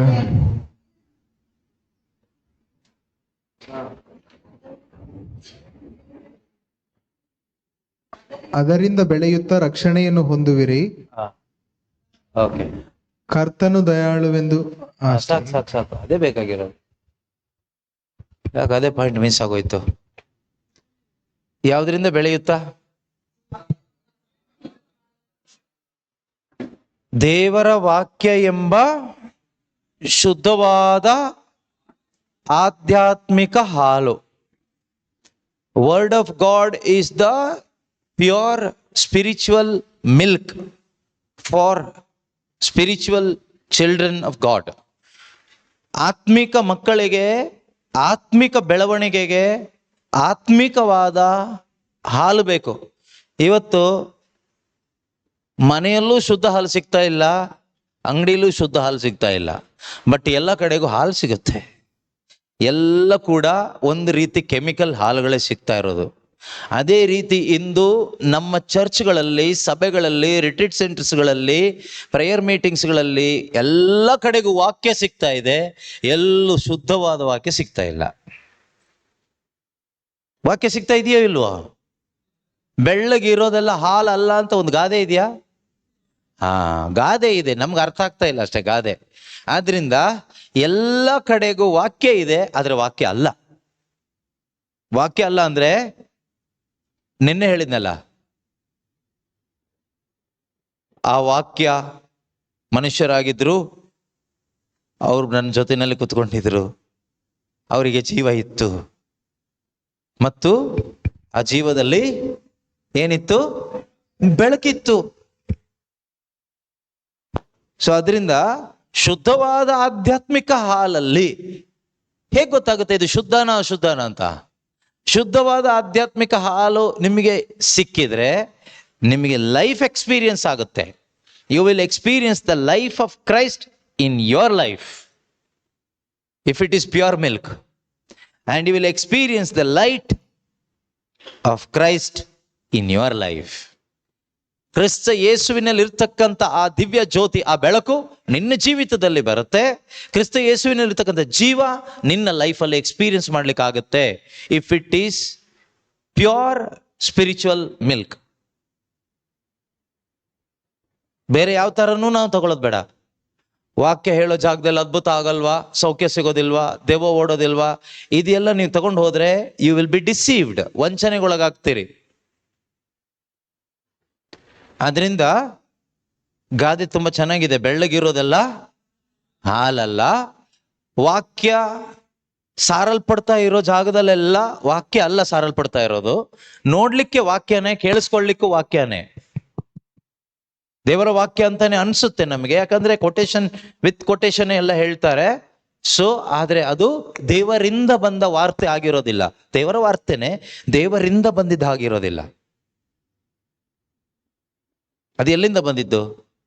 ಬರೆಯಲ್ಪಟ್ಟ ದೇವರ ವಾಕ್ಯ ನಿನ್ನ ತಲೆಯಿಂದ ನೀನು ಹೇಳ್ತಾ ಇರೋದು. ಇವತ್ತು ಹೆಚ್ಚು ಅದೇ ನಡೀತಾ ಇರೋದು. ಆದ್ರಿಂದ ಈ ವಿಷಯದಲ್ಲಿ ನಿಮಗೆ ಸ್ವಲ್ಪ ಎಜುಕೇಶನ್ ಬೇಕು. You need to be educated in the subject of word of God. ಯಾಕೆ ಅಂದ್ರೆ ಈ ಹೊಸ ಜನ್ಮ ಪಡ್ಕೊಳ್ಳೋ ತನಕ ನಿಮ್ಗೆ ಹೆಚ್ಚು ಏನು ಬೋಧನೆ ಮಾಡ್ಲಿಕ್ಕೆ ಇರೋದಿಲ್ಲ ಒಬ್ಬರಿಗೆ. ಅರ್ಥ ಆಗ್ತಿದ್ಯಾ? ಸಿಂಪಲ್ ವಿಷಯಗಳು. ದೇವರು ಯಾರು, ದೇವರು ಯಾಕೆ ಸೃಷ್ಟಿ ಮಾಡಿದ್ರು, ನೀನ್ ಯಾರು, ನಿನ್ನನ್ನು ಹೇಗೆ ಸೃಷ್ಟಿ ಮಾಡಿದ್ರು, ಅದಾದ ನಂತರ ಸೃಷ್ಟಿ ಹೇಗೆ ಹಾಳಾಯಿತು, ಪಾಪ ಎಲ್ಲಿಂದ ಬಂತು, ಆ ಪಾಪದ ಪರಿಣಾಮ ಏನು, ಅದಕ್ಕೆ ಪರಿಹಾರ ಏನು, ಅದನ್ನು ಹೇಗೆ ಕಂಡುಕೊಳ್ಳೋದು, ಅದರ ಮುಖಾಂತರ ನೂತನ ಜನ್ಮ ಸಿಗುತ್ತೆ. It is easy. ಇಲ್ಲಿ ತನಕ ಬರೋದು ಏನು ಅಷ್ಟು ಕಷ್ಟ ಅನ್ಸೋದಿಲ್ಲ. ಈಗ ಸದ್ಯಕ್ಕೆ ನಿಮ್ಗೆ ಅದು ಸ್ವಲ್ಪ ತುಂಬಾ ಕಷ್ಟ ಆಗ್ಬಿಟ್ಟಿದೆ. ಯಾಕಂದ್ರೆ ನಾವಿನ್ನೂ ಕೂಡ ಹೇಳಿದ್ನಲ್ವಾ, ನಮ್ಮ ಮನಸಾಕ್ಷಿನೇ ಅನೇಕರದ್ದು ಕಲ್ಲಾಗ್ಬಿಟ್ಟಿದೆ. ನಿನ್ನೆ ಕೇಳಿಸ್ಕೊಂಡಾಗೆ ಅದೇನು ಬರೆ ಹಾಕಿದ ಚರ್ಮದ ಹಾಗೆ ಕೆಲವರು ಮನಸಾಕ್ಷಿ ಆಗ್ಬಿಟ್ಟಿರೋದ್ರಿಂದ ನಮ್ಗದು ಸ್ವಲ್ಪ ಈಗ ಕಷ್ಟ ಆಗ್ತದೆ ಆ ವಿಷಯ ಕೂಡ. ಅದಾದ ನಂತರದ ವಿಷಯನೇ ನಿಜವಾಗ್ಲೂ ಕಷ್ಟ. ಇಲ್ಲಿ ಶುದ್ಧವಾದ ಆಧ್ಯಾತ್ಮಿಕ ಹಾಲು, ಅದನ್ನು ಸ್ವಲ್ಪ ನಾವು ಫೋಕಸ್ ಮಾಡೋಣ. ಪ್ಯೂರ್ ಸ್ಪಿರಿಚುವಲ್ ಡ್ರಿಂಕ್ ಅಥವಾ ಪ್ಯೂರ್ ಸ್ಪಿರಿಚುವಲ್ ಮಿಲ್ಕ್. ಇವತ್ತದು ಯಾವ ರೀತಿಯಲ್ಲಿ ಅಶುದ್ಧ ಆಗ್ತಾ ಇದೆ ಅಂತ ಸ್ವಲ್ಪ ಅರ್ಥ ಮಾಡ್ಕೊಳ್ಳೋಣ. ಆಗ ಶುದ್ಧ ಗೊತ್ತಾಗತ್ತೆ, ಈಸಿ ಆಗತ್ತೆ. ಅಶುದ್ಧ ಯಾವ ರೀತಿಯಲ್ಲಿ ಆಗ್ತಾ ಇದೆ ಅಂದ್ರೆ, ಈಗ ಫಾರ್ ಎಕ್ಸಾಂಪಲ್ ನಾನು ಏನೋ ಒಂದು ವಿಷಯ ನಿಮ್ ಜೊತೆಗೆ ಮಾತಾಡ್ತೀನಿ. Okay, I want to convey a message and I want to justify my message is the true message of God. ಅದಕ್ಕೆ ನಾನು ಈ ವಾಕ್ಯಗಳನ್ನೆಲ್ಲ ರೆಫರೆನ್ಸ್ ಉಪಯೋಗಿಸ್ತೀನಿ, ಅಲ್ಲಿ ಇಲ್ಲಿ ಎಲ್ಲ ಕೋಟ್ ಮಾಡಿ ಹೇಳ್ತೀನಿ. ಅದೇ ರೀತಿನಲ್ಲೇ ಇವತ್ತು ಶುದ್ಧವಾಗಿರಬೇಕಾಗಿದ್ದಂಥ ಆಧ್ಯಾತ್ಮಿಕ ಹಾಲಾಗಿರ್ತಕ್ಕಂಥ ದೇವರ ವಾಕ್ಯದ ಉಪದೇಶ ಡಿಫೈಲ್ ಆಗ್ತಾ ಇದೆ, ಹಾಳಾಗ್ತಾ ಇದೆ.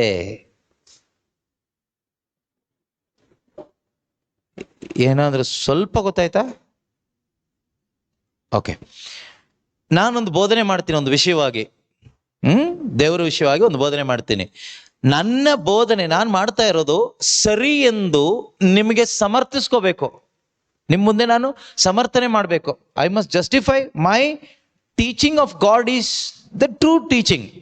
ಇನ್ order to justify my teaching is true, I use this Bible.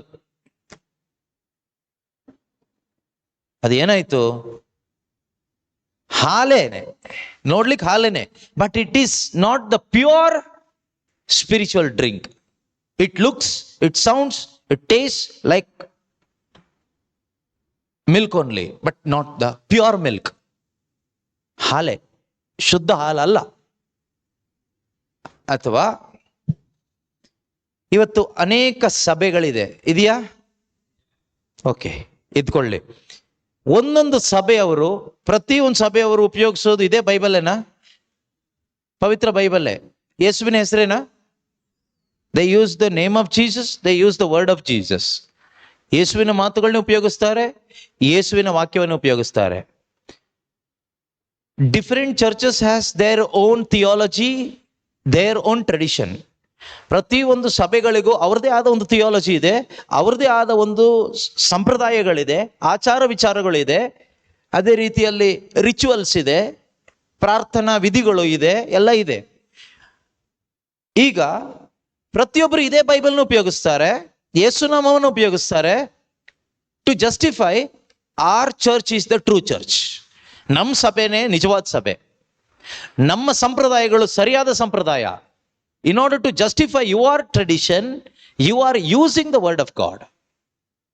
You are taking the name of the Lord Jesus Christ in order to justify or prove to the people that your religion, your practice, your ritual, your prayers and your denomination, your church is true church ಅಂತ ಜನರಿಗೆ convince ಮಾಡಲಿಕ್ಕೆ, prove ಮಾಡಲಿಕ್ಕೆ, justify ಮಾಡಿ ಸಮರ್ಥಿಸ್ಕೊಳ್ಳಲಿಕ್ಕೆ ಈ Bible ಅನ್ನ ಇವತ್ತು ಉಪಯೋಗಿಸ್ತಾ ಇದ್ದೀವಿ. ಅದೇ ರೀತಿಯಲ್ಲಿ ಪ್ರತಿಯೊಂದು ಇಂಡಿವಿಜುವಲ್ ಆಗಿರ್ತಕ್ಕಂಥ ದೇವರ ಸೇವಕರು, so called ministers of God, servants of God, they use the same Bible and scripture from the Bible, ದೇವರ ವಾಕ್ಯದಿಂದ ಇರ್ತಕ್ಕಂಥ ಕೊಟೇಶನ್ಸ್ಗಳು ಮತ್ತು ಯೇಸುವಿನ ನಾಮ and gifts of the Holy Spirit, ಪವಿತ್ರಾತ್ಮನ ವರಗಳು, ಇದನ್ನೆಲ್ಲ ಉಪಯೋಗಿಸ್ಕೊಂಡು ಏನ್ ಜಸ್ಟಿಫೈ ಮಾಡ್ತಾ ಇದ್ದೀವಿ ಅಂದ್ರೆ, ನಾನ್ ಸರಿ ಅಂತ, ನನ್ನ ಬೋಧನೆ ಸರಿ, ಮೈ ಟೀಚಿಂಗ್ ಇಸ್ ಸರಿ, what I am doing is right. ಈಗ ಫಾರ್ ಎಕ್ಸಾಂಪಲ್ ಒಂದ್ಸಾರಿ ಹೀಗೆ ಉಫ್ ಅಂತ ಊದಿ ಒಬ್ರು ಬಿದ್ರು ಅಂತ ಇಟ್ಕೊಳ್ಳಿ. In order to justify that I will use the scripture. ದೇವರು ಫಸ್ಟಿಗೆ ಊದಿಲ್ವಾ? ಆದಾಮನ ಮೂಗಿನಲ್ಲಿ ದೇವರು ಊದಿಲ್ವಾ? ಊದೋದು ತೋರಿಸ್ಕೊಟ್ಟಿದ್ದು ಪಿಶಾಚಿನ ದೇವರಲ್ವಾ? ಯೇಸು ಊದಿಲ್ವಾ ಶಿಷ್ಯರ ಮೂಗಲ್ಲಿ? ಹಾಗಾದ್ರೆ ಅಂತ ಊದೋದು ಸರಿನೋ ತಪ್ಪ? ವಾಕ್ಯ ಎಲ್ಲ ಇಟ್ಟು ಹೇಳುವಾಗ ಊದೋದೇನಾಗುತ್ತೆ ಅವಾಗ? ಸರಿ. ಈಗ ನಾನು ಊದಿದ್ ಯಾರ ಹೆಸರಲ್ಲಿ? In the name of Jesus.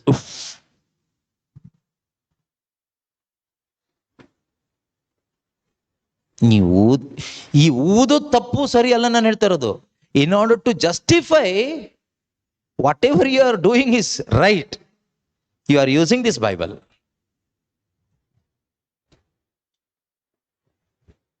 ಆದ್ರಿಂದಾನೆ ಇವತ್ತು ಒಂದು ರೀತಿಯಲ್ಲಿ ಡಿಫೈಲ್ಡ್ ಕ್ರಿಶ್ಚಿಯಾನಿಟಿ, ಡಿಫೈಲ್ಡ್ ಚರ್ಚ್ ಇರೋದು.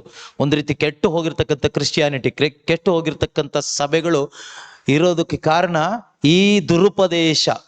ಇದೇ ದುರುಪದೇಶ, ದುರಾತ್ಮನ ದುರುಪದೇಶಕ್ಕೆ ಬಿದ್ದು ಅನೇಕರು ವಿಶ್ವಾಸ ಬಿಟ್ಟು ಹೋಗ್ತಾರೆ ಅಂತ ನಿನ್ನೆ ಓದಿದೀವ, ಇವತ್ತು ಮರ್ತಿದ್ದೀವಿ. ನಿನ್ನೆ ಓದಿದೀವ. ಅಲ್ಲಿ ಕೆಲವರು ಅಂತ ಇದೆಯಾ, ಅನೇಕರು ಅಂತ ಇದೆಯಾ? ಅನೇಕರು ಯಾವ ಉಪದೇಶಕ್ಕೆ? ದುರಾತ್ಮನ ದುರುಪದೇಶಕ್ಕೆ. ಇದೇ ದುರಾತ್ಮನ ದುರುಪದೇಶ. ಅದು ಯಾವುದೋ ಇನ್ನೊಂದು ದೇವರ ಬಗ್ಗೆ ಇನ್ನೊಂದು ಅಲ್ಲ. ಇದೇ ಬೈಬಲ್ ಅನ್ನು ಉಪಯೋಗಿಸಿ ಶುದ್ಧವಾದ ಆಧ್ಯಾತ್ಮಿಕ ಹಾಲು ಕುಡಿದೇ ಇದ್ರೆ ಆತ್ಮಕ್ಕೆ ರಕ್ಷಣೆ ಸಿಗೋದಿಲ್ಲ. ಇದು ಯಾರಿಗೆ ಗೊತ್ತು? ಪಿಶಾಚಿಗೆ ಗೊತ್ತು. ಆದ್ರಿಂದ ಅವನೇನ್ ಮಾಡ್ತಾನೆ, ಹೇಗೂ ಆತ್ಮ ರಕ್ಷಣೆ ಆಗ್ಬಾರ್ದು, ವಾಕ್ಯ ಹೋಗ್ಬೇಕು. ನಮಗೆ ಈ ಬೈಬಲ್ ಅಲ್ಲಿ ಇರೋದು ಬಿಟ್ಟು ಬೇರೆ ಯಾರ್ದೋ ಪವಿತ್ರ ಗ್ರಂಥ ತಗೊಂಡ್ ಬಂದು, ಯಾವುದೋ ಧರ್ಮದ ಧಾರ್ಮಿಕ ಗ್ರಂಥ ತಗೊಂಡ್ ಬಂದು ಬೋಧನೆ ಮಾಡಿದ್ರೆ ನೀವು ಕೂತ್ಕೊಂಡು ಕೇಳ್ತೀರಾ? ಕೇಳೋದಿಲ್ಲ. ಬಟ್ ಈ ಕ್ರೈಸ್ತ ಧರ್ಮದ ಪವಿತ್ರ ಗ್ರಂಥ ಇಟ್ಕೊಂಡು ಬಂದು ನಿಮಗೆ ಬೋಧನೆ ಮಾಡಿದ್ರೆ ನೀವು ಕುತ್ಕೊಂಡು ಕೇಳಲಿಕ್ಕೊಂದು ಮನಸ್ಸು ಬರುತ್ತಾ? ಮನಸ್ಸು ಬರುತ್ತೆ, ಒಪ್ಕೊಳ್ತೀವಿ. ಬೈಬಲ್ ನಮ್ದೇನಾ? ನಮ್ದೇ. ಕೆಲವ್ರು ಹೇಳ್ತಾರಲ್ಲ, ಕ್ಯಾಥಲಿಕ್ಸಾ? ಕ್ಯಾಥಲಿಕ್ಸ್. ಪ್ರೊಟೆಸ್ಟೆಂಟ್ ಅವ್ರದ್ದು ಕೇಳ್ತಾರೆ, ಪ್ರೊಟೆಸ್ಟೆಂಟ್ಸಾ ಕ್ಯಾಥಲಿಕ್ಸಾ? ಅವ್ರು ಹಾಗೆ ಕೇಳ್ತಾರೆ, ಇವರು ಹಾಗೆ ಕೇಳ್ತಾರೆ. ಇಬ್ರು ಹೊಸದಾಗಿ ಹುಟ್ಟಬೇಕು, ಅವಾಗ ಸರಿ ಆಗತ್ತೆ. ಇಬ್ರು ಹೊಸದಾಗಿ ಹುಟ್ಟಿದವರಲ್ಲ, ಇಬ್ರು ಡಮ್ಮಿಗಳೇ. ಈ ಕ್ಯಾಥಲಿಕ್ಸಾ, ಪ್ರೊಟೆಸ್ಟೆಂಟಾ, ಪೆಂಟಿಕೋಸ್ಟ್ ಅಂತ ಕೇಳ್ತಾರಲ್ಲ, ಈ ಕೇಳುವಾಗಲೇ ಗೊತ್ತಾಗುತ್ತೆ all are in same boat only. They need to be born again. Where is the mind of Christ there? Born again ಅಂತ ಹೇಳುವಾಗ you will get the mind of Christ. ಅಲ್ಲಿ ನೀನು ಇವರು ಪ್ರೊಟೆಸ್ಟೆಂಟ್ ಕ್ಯಾಥಲಿಕ್ ಅಂತ ಜಡ್ಜ್ ಮಾಡೋದು, ವಿಮರ್ಶೆ ಮಾಡೋದು, ಕುಸ್ತಿ ಆಡೋದು ಮಾಡ್ಲಿಕ್ಕೆ ಹೋಗೋದಿಲ್ಲ. ಅವ್ರು ಮನುಷ್ಯರು ಅಷ್ಟೇನೆ. They also need god, they also loved by god, Jesus died for them also. ಆ ರೀತಿಯಲ್ಲಿ ನಾವು ತಗೊಳ್ತೀವಿ. ಅವರು ಮನುಷ್ಯರೇ, ಅವರಿಗೂ ರಕ್ಷಣೆ ಅಗತ್ಯ ಇದೆ, ರಕ್ಷಕನ ಅಗತ್ಯ ಇದೆ. ಅವ್ರನ್ನೂ ಕೂಡ ದೇವರು ಪ್ರೀತಿ ಮಾಡಿದ್ದಾರೆ, ಅವರಿಗೋಸ್ಕರ ಕೂಡ ಯೇಸು ಕ್ರಿಸ್ತರು ತಮ್ಮ ಪ್ರಾಣವನ್ನ ಕೊಟ್ಟಿದ್ದಾರೆ. ಆ ರೀತಿಯಲ್ಲಿ ನಾವು ತೆಗೆದುಕೊಳ್ಳಿಕ್ಕಾಗತ್ತೆ. ಸೊ ಅದರಿಂದ ಇವತ್ತು ಈ ಕಲಬೆರಕೆ ತುಂಬಾ ನಡೀತಾ ಇದೆ. ದೇವರ ವಾಕ್ಯ ಹಿಡ್ಕೊಂಡೆ ಎಲ್ಲರೂ ಬೈಬಲ್ ಹಿಡ್ಕೊಳ್ಳೋದು, ಇದೇ ಬೈಬಲ್ನೇ, ಹೋಲಿ ಬೈಬಲ್ ಹಿಡ್ಕೊಳ್ಳೋದು, ಪವಿತ್ರ ಗ್ರಂಥ, ಪವಿತ್ರ ಬೈಬಲ್ ಪುಸ್ತಕ, ಸತ್ಯವೇದ, ಟೈಟಲ್ ಬೇರೆ ಬೇರೆ ಇರ್ಬೋದು, ಆದ್ರೆ ಹಿಡ್ಕೊಳ್ಳೋದು ಇದೇ ಬೈಬಲ್ನೇ. ಇದೇ ಬೈಬಲ್ ಹಿಡ್ಕೊಂಡು ಅವರವರ ಬೇಳೆಕಾಯಿ ಬೇಯಿಸ್ಕೊಳ್ತಾ ಇದ್ದಾರೆ ಅಷ್ಟೇನೆ. ಇದರಿಂದ ಏನಾಗ್ತಾ ಇದೆ ಅಂದ್ರೆ, ಅದೇ ಹೇಳಿದ್ನಲ್ಲ, ಅವ್ರವ್ರ ಬೇಳೆಕಾಯಿ ಬೇಯಿಸ್ತಾ ಇದ್ದಾರೆ. ಅವ್ರ ದುಡ್ಡು ಅವ್ರು ಮಾಡ್ಕೊಳ್ತಾ ಇದ್ದಾರೆ, ಅವ್ರ ಹೆಸರು ಅವ್ರು ಮಾಡ್ಕೊಳ್ತಾ ಇದ್ದಾರೆ, ಅವ್ರ ಅವ್ರ ಸಂಪಾದನೆ ಜನ ಸಂಪಾದನೆ ಮಾಡ್ಲಿಕ್ಕೆ, ಹಣ ಸಂಪಾದನೆ ಮಾಡ್ಲಿಕ್ಕೆ, ಸ್ಥಾನಮಾನಗಳನ್ನ ಸಂಪಾದನೆ ಮಾಡ್ಕೊಳ್ಳಿಕ್ಕೆ, ಅವ್ರ ಧರ್ಮವನ್ನ, ಅವರ ರಿಲಿಜಿಯನ್ ಅನ್ನ, ಅವರ ಪ್ರಾಕ್ಟೀಸ್ ಅನ್ನ ಉಳಿಸ್ಕೊಳ್ಳಿಕ್ಕೆ ಅವ್ರವ್ರು ಏನೇನ್ ಬೇಕೋ ಅದೆಲ್ಲವನ್ನ ಇದ್ರ ಮುಖಾಂತರ ಮಾಡ್ಕೊಳ್ತಾ ಇದ್ದಾರೆ. This is how today defiled milk, spiritual milk is fed to the people. ಅಶುದ್ಧವಾದ ಆಧ್ಯಾತ್ಮಿಕ ಹಾಲನ್ನ ಇವತ್ತು ಜನರಿಗೆ ಕುಡಿಸಲಾಗ್ತಾ ಇದೆ ಅಂದ್ರೆ ಇದೇ ರೀತಿನಲ್ಲೇ. ಹಾಗಾದ್ರೆ ಶುದ್ಧವಾದದ್ದು ಅಂದ್ರೆ ಯಾವ್ದು? ಹಾಗಾದ್ರೆ ಶುದ್ಧವಾದ ಆಧ್ಯಾತ್ಮಿಕ ಹಾಲು ಯಾವುದು? ಶುದ್ಧವಾದ ಆಧ್ಯಾತ್ಮಿಕ ಹಾಲು ಯಾವುದು ಅಂದ್ರೆ, ಅಪೊಸ್ತಲರು ಏನು ಬೋಧನೆ ಮಾಡಿದಾರೋ, ಇದರಲ್ಲಿ ಏನು ಬರೆದಿದ್ದಾರೋ, ಏನು ಬೋಧಿಸಿದಾರೋ, ಏನನ್ನ ಜೀವಿಸಿದಾರೋ, ಯೇಸು ಕ್ರಿಸ್ತರ ಶಿಷ್ಯರು, ಅಪೊಸ್ತಲ್. Church is apostolic, not something else.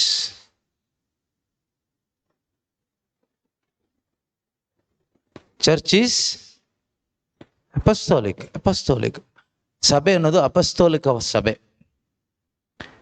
ಯಾಕೆ ಅಂದ್ರೆ ಸಭಾ ಸ್ತಂಭಗಳು, ಪಿಲ್ಲರ್ಸ್, ಫೌಂಡೇಶನ್ಸ್ ಅಂತ ಹೇಳುವಾಗ ಅದು ಅಪಸ್ತೋಲರಾಗಿರ್ತಾರೆ.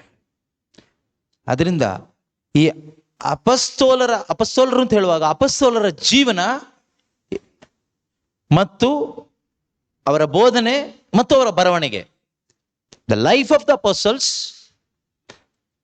Teachings of the apostles, writings of the apostles.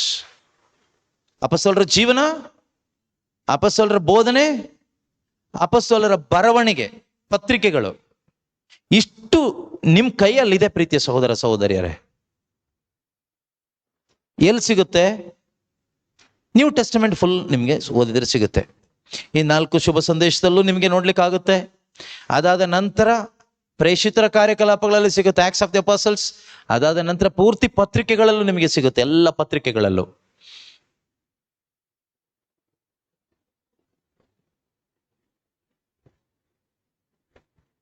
ಅವರ ಜೀವನವನ್ನ, ಅವರ ಬೋಧನೆಯನ್ನ, ಅವರು ಬರೆದಿಟ್ಟಿರೋದನ್ನ ನೀವು ಜನರಿಗೆ ಬೋಧಿಸುವಾಗ you are giving pure spiritual milk to the people. Apart from that you are giving defiled spiritual milk to the people to destroy their soul and eternity. It's very dangerous. Doctrines of the devil ಅಂದ್ರೆ ಅದೇನೆ. That is called doctrine of devil. Doctrine of devil ಅಂದ್ರೆ devil ಬಗ್ಗೆ ಇರೋ doctrine ಅಲ್ಲ, ದೇವರ ಬಗ್ಗೆನೆ, ಅವರ ಧಾರ್ಮಿಕ ಕಾರ್ಯಗಳನ್ನ, ಅವರದೇ ಆದ ರೀತಿಯ ದೇವಾರಾಧನೆಯನ್ನ ಸಮರ್ಥನೆ ಮಾಡಲಿಕ್ಕೆ ಈ ಬೈಬಲ್ನ ಉಪಯೋಗಿಸಿ ಮಾಡುವ ಬೋಧನೆಗಳೇ ಡಾಕ್ಟ್ರಿನ್ ಆಫ್ ಡೆವಿಲ್. ಇಲ್ಲಿ ಡೆವಿಲ್ ಅಂತ ಯಾಕೆ ಹಾಕಿದ್ದಾರೆ ಅಂದ್ರೆ, the inspiration is not the Holy Spirit, it is from the evil spirit.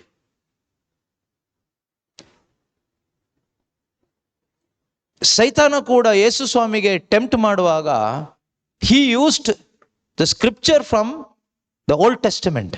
ಕೀರ್ತನೆ 91ರಿಂದ ಒಂದು ವಾಕ್ಯವನ್ನು ಎತ್ಕೊಂಡು ಯೇಸು ಸ್ವಾಮಿಗೆ ಪಿಶಾಚಿ ವಾಕ್ಯ ಹೇಳ್ತಾನೆ. ಏನಂತ ಹೇಳ್ತಾನೆ?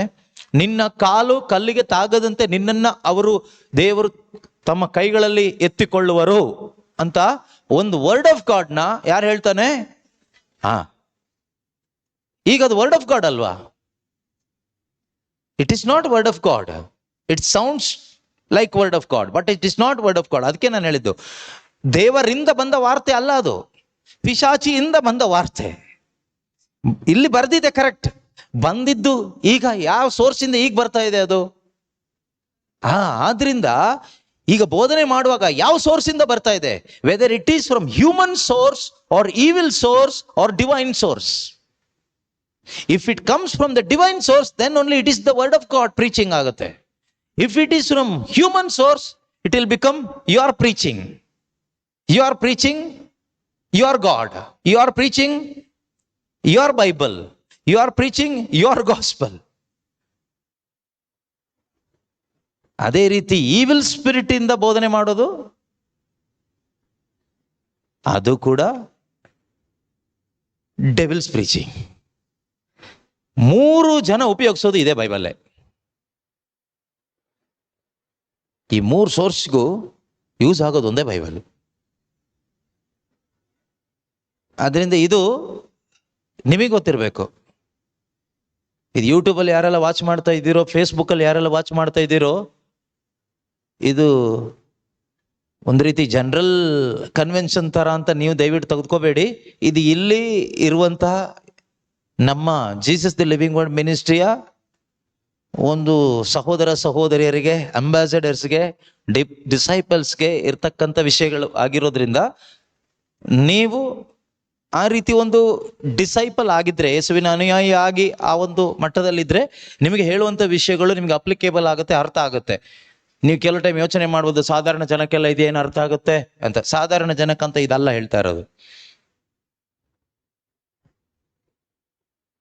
ಸೊ ಕೆಲಸ ಮಾಡೋರಿಗೆ, ಯಾಕೆ ಅಂದರೆ ಈಗ 1ನೇ ಕ್ಲಾಸಿಗೆ 1ನೇ ಕ್ಲಾಸ್ ಪಾಠ ಇದೆ, 2ನೇ ಕ್ಲಾಸ್ 2ನೇ ಕ್ಲಾಸ್ ಇದೆ, 10ನೇ ಕ್ಲಾಸ್ ಅದು ಆ ರೀತಿ ಹೋಗುತ್ತೆ. ಅದರಿಂದ ನೀವೆಲ್ಲೋ ಕೂತ್ಕೊಂಡು ಜಡ್ಜ್ ಮಾಡಿ ಸುಮ್ಮನೆ ನಿಮ್ಮ ಟೈಮ್ ವೇಸ್ಟ್ ಮಾಡಬೇಡಿ.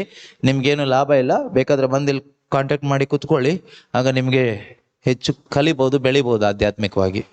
ಇಲ್ಲಿದ್ದವರೇ ಕಷ್ಟದಲ್ಲಿದ್ದಾರೆ, ಇನ್ನು ನೀವು ಅಲ್ಲಿ ಏನು ಮಾಡ್ತೀರ ವಿಮರ್ಶೆ ಅಲ್ವಾ? ಸೊ ಶುದ್ಧವಾದ ಆಧ್ಯಾತ್ಮಿಕ ಹಾಲು ಕೊಡ್ಬೇಕು ನೀವು, ಕಲಬೆರಕೆ ಅಲ್ಲ.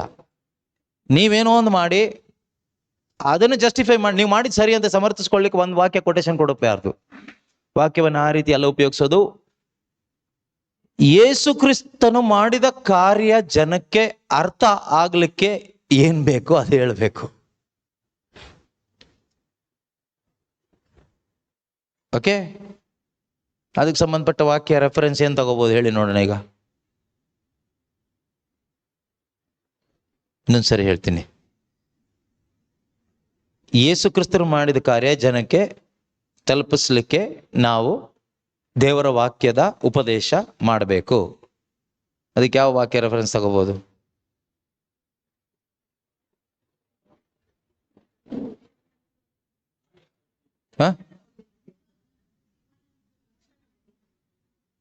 ಏನು ಹೇಳಿ?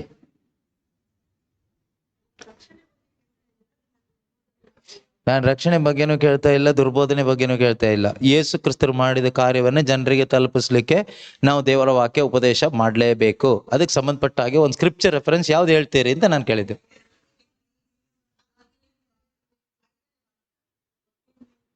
ರೊಟ್ಟಿ ಮೀನ 3:16.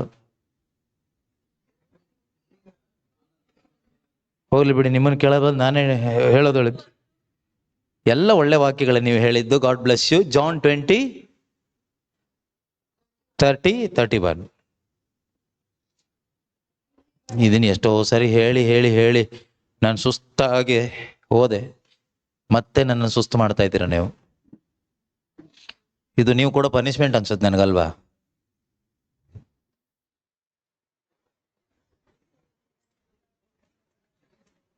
ಮೂವತ್ತೊಂದನೇ ವಾಕ್ಯ, ಜಾನ್ 20:21. ಇಲ್ಲಿ ಬರೆದವುಗಳ ಉದ್ದೇಶ ಇಷ್ಟೇ, ಈ ಪತ್ರಿಕೆಗಳಲ್ಲಿ ಬರೆದಿದ್ದವುಗಳ ಉದ್ದೇಶ ಇಷ್ಟೇ. ಅಪೊಸ್ತಲರ ಬೋಧನೆ ಅಂತ ಹೇಳುವಾಗ ಅದರ ಉದ್ದೇಶ ಇಷ್ಟೇ. ಏನು ಉದ್ದೇಶ? ಯೇಸು ದೇವರ ಪುತ್ರ ಹಾಗೂ ಲೋಕೋದ್ಧಾರಕ ಎಂದು ನೀವು ವಿಶ್ವಾಸಿಸಬೇಕು. ವಿಶ್ವಾಸಿಸಿ ಅಷ್ಟೇ ಅಲ್ವಾ? ಸೊ ಇದು ಅಂದ್ರೆ ಈ ಸ್ಕ್ರಿಪ್ಚರ್ ನಿಮಗೆ ಗೊತ್ತಿರಬೇಕು ಅಂತ. ಇದು ನಾನಿಗೆ ಎಕ್ಸ್ಪ್ಲೈನ್ ಮಾಡೋದಲ್ಲ, ನಿಮಗಿದು ಗೊತ್ತಿರಬೇಕು. ಇಲ್ಲಿ ಬರೆದಿದ್ರ ಉದ್ದೇಶ ಇಷ್ಟೇ. ಯಾರಾದ್ರೂ ಕೇಳುವಾಗ 10 ಪ್ರಶ್ನೆ ಕೇಳಿದ್ರೆ ಅವ್ರ ಬಾಯಿ ಮುಚ್ಚಿಸ್ಬೇಕು. ನೀವು ಇದು ಒಂದು ವಾಕ್ಯದಿಂದ ಮುಚ್ಚಿಸ್ಬೇಕು. ಅದು ಹಂಗೆ ಮಾಡಿಲ್ವಾ, ಹಿಂಗೆ ಮಾಡಿಲ್ವಾ, ಅದಿಲ್ವಾ, ಇದಿಲ್ವಾ, ನಾವು 2000 ಇಯರ್ಸಿಂದ ಇದು ಮಾಡ್ತಾ ಬಂದಿಲ್ವಾ, 5000 ಇಯರ್ಸಿಂದ ಹಾಗಿಲ್ವಾ, 2000 ಇಯರ್ಸಿಂದ ಇದು ಮಾಡಿಲ್ವಾ, ಅದು ಮಾಡಿಲ್ವಾ. Stop all this non sense ಅಂತ ಹೇಳಿ ರೀಡ್ ದಿಸ್ ಅಂತ ಕೊಡಬೇಕು. ಜಾನ್ 20:31 ಇಲ್ಲಿ ಬರೆದಿದ್ರ ಉದ್ದೇಶ ಏನು? ಏನು ಉದ್ದೇಶ? ಶುಭ ಸಂದೇಶ ಸಾರೋದ್ರ ಉದ್ದೇಶ ಏನು? What is the purpose of preaching the gospel?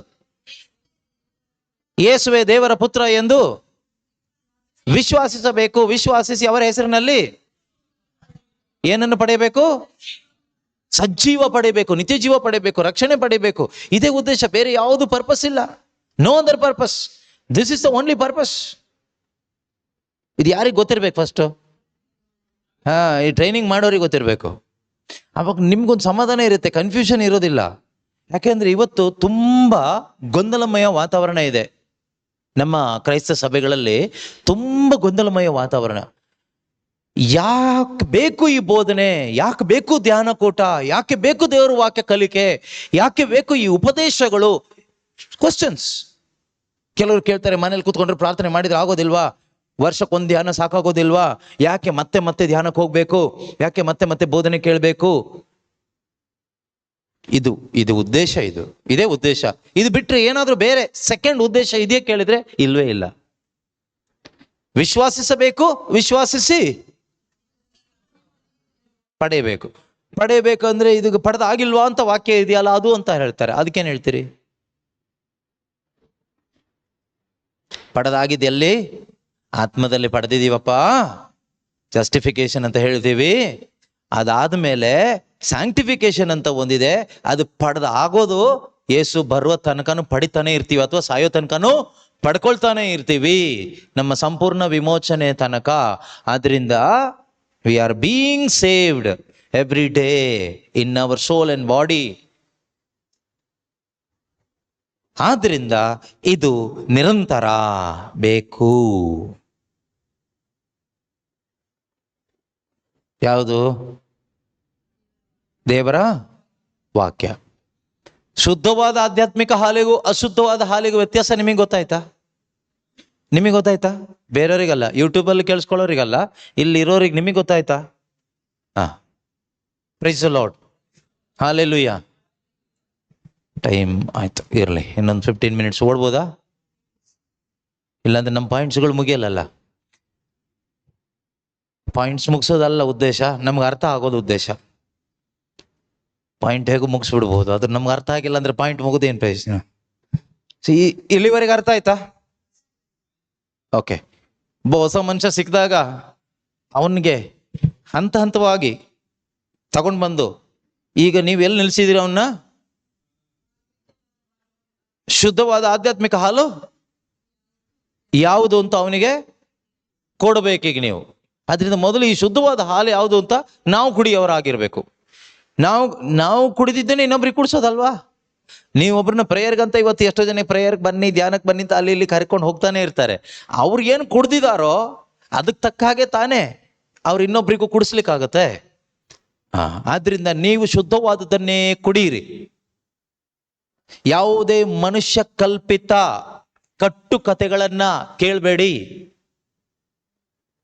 ಬೈಬಲ್ನ ಹೊರಗಡೆ ಇರ್ತಕ್ಕಂತಹ ದೇವರ ವಾಕ್ಯ ಎಂದು ಹೇಳುವ ಉಪದೇಶವನ್ನ ನೀವು ಸ್ವೀಕಾರ ಮಾಡಬೇಡಿ. ಯಾಕೆ ಅಂದ್ರೆ what ever is written here is more than sufficient for my salvation. More than sufficient ಹೇಳ್ಬೇಕು ನೀವು. ಯಾಕೆ ಬೇಡ ಬೈಬಲಿಂದ ಹೊರಗಡೆ ಇರೋದು?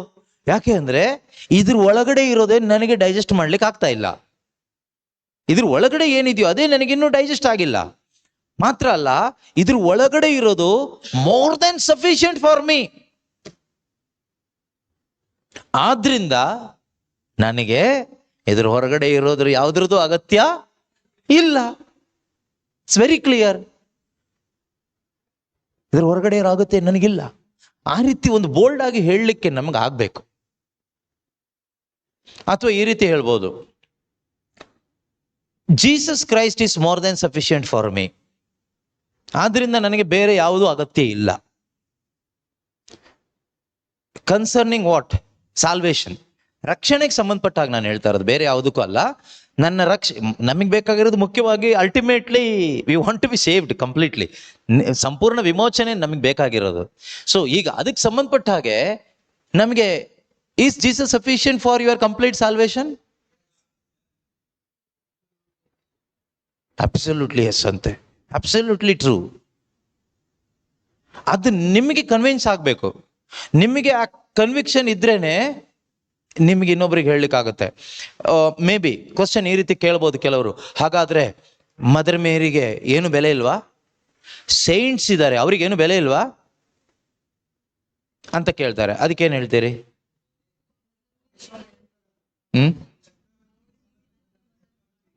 ಚಕ್ರವರ್ತಿಗೆ ಸಲ್ಲತಕ್ಕನು ಚಕ್ರವರ್ತಿಗೆ, ದೇವರಿಗೆ ಸಲ್ಲತಕ್ಕದ್ದನ್ನು ಜೀಸಸ್ಗೆ ಸಲ್ಲತಕ್ಕದ್ದು ಜೀಸಸ್ಗೆ, ಮದರ್ ಮೇರಿಗೆ ಸಲ್ಲತಕ್ಕದ್ದು ಮದರ್ ಮೇರಿಗೆ ಅಂತ ಹೇಳ್ಬೋದು. ಆದ್ರೂ ಒಂದು ಪ್ರಶ್ನೆ ಬರುತ್ತೆ, ಮತ್ತೆ ಮದರ್ ಮೇಲೆ ಸಲ್ಲತಕ್ಕದ್ದು ಏನು ಕೇಳ್ತಾರೆ. ಅದನ್ನೇ ತಾನೇ ನಾವು ಕೇಳ್ತಾ ಇದ್ದೀವಿ. ನಾವೇನು ನೀವೊಂದು ಆರಾಧನೆ ಮಾಡಿ ಅಂತ ಹೇಳಿದೀವ? ಗೌರವ ತಾನೇ ಹೇಳ್ತಾ ಇದ್ದೀವಿ. ಅವರ ಗೌರವಾರ್ಥವಾಗಿ ಒಂದು ಹಬ್ಬ ಮಾಡಿ, ಅವರ ಗೌರವಾರ್ಥವಾಗಿ ಒಂದು ಏನೋ ಒಂದು ಮಾಡಿ, ಅದು ಮಾಡಿ, ಇದು ಮಾಡಿ, 108 ಮಾಡಿ ಅಂತ ಹೇಳ್ತಾರೆ. ಅದಕ್ಕೇನು ಹೇಳ್ತೀರಿ?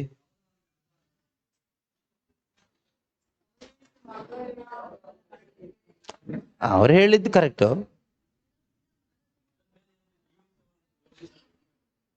ಸರಿಯಾಗಿ ಒಂದು ಉತ್ತರ ಕೊಡ್ರಪ್ಪ ಯಾರಾದ್ರು.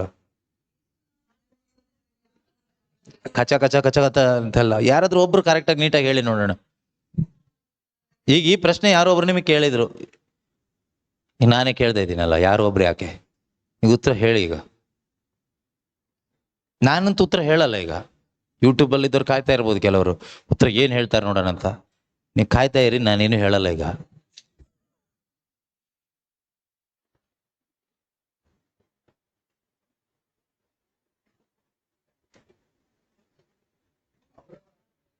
ಗೌರವಪ್ಪ, ಗೌರವ ಅಂದ್ರೆ ಏನು? ಆನರಿಂಗ್.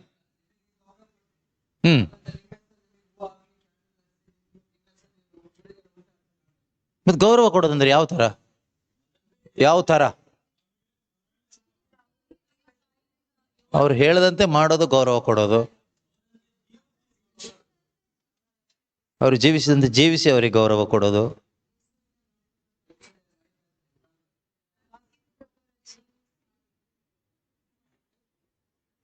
ಅದ್ ನೀವು ಹೇಳೋದು. ನಾವ್ ಈ ರೀತಿ ಗೌರವಿಸ್ತೀವಪ್ಪ, ತಪ್ಪೇನು? ನಾವು ಸೀರೆ ಉಡಿಸಿ ಗೌರವಿಸ್ತೀವಿ, ನಾವೊಂದು ಪ್ರಾರ್ಥನೆ ಮಾಡಿ ಹೂವೆಲ್ಲ ಇಟ್ಟು ಗೌರವಿಸ್ತೀವಿ, ತಪ್ಪ? ಅವ್ರಿಷ್ಟ ಅಂತ ಹೇಳುವಾಗ ಅದು ನೀವು ಸತ್ಯ ಏನ್ ಹೇಳ್ದಂಗ ಆಯ್ತು ಅವಾಗ? ಅದು ಮಾಡ್ಬೋದು ಅಂತ ಆಯ್ತು ಅವಾಗ.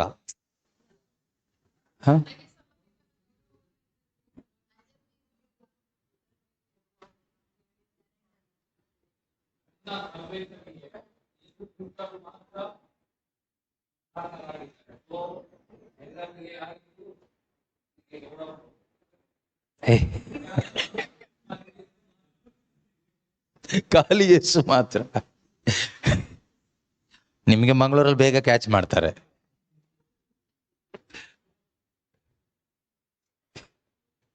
ಫ್ರಾನ್ಸಿಸ್ ನಗ್ತಾ ಇದ್ದಾರೆ, ಕೆಲವಿದ್ದು ಕತೆ ಕಷ್ಟ ಉಂಟು ಅಂತ. ಕಷ್ಟ ಏನಿಲ್ಲ, ಸುಮ್ಮನೆ ಅದು ನಮ್ಮ ಮೈಂಡಿಗೆ ಕಷ್ಟ ಅಷ್ಟೇನೆ. ಯೇಸು ಸ್ವಾಮಿಯನ್ನು ಒಬ್ಬರನ್ನೇ ಆರಾಧನೆ ಮಾಡಿ ಅವರೊಬ್ಬರನ್ನೇ ಫಾಲೋ ಮಾಡ್ಲಿಕ್ಕೆ ನಿಜವಾಗ್ಲೂ ಈಸಿ. ನಮಗೆ 10 ಇರೋದ್ರಿಂದಾನೇ ತುಂಬಾ ಕಷ್ಟ ಆಗ್ತಾ ಇರೋದು, ಕನ್ಫ್ಯೂಷನ್ ಆಗ್ತಾ ಇರೋದು.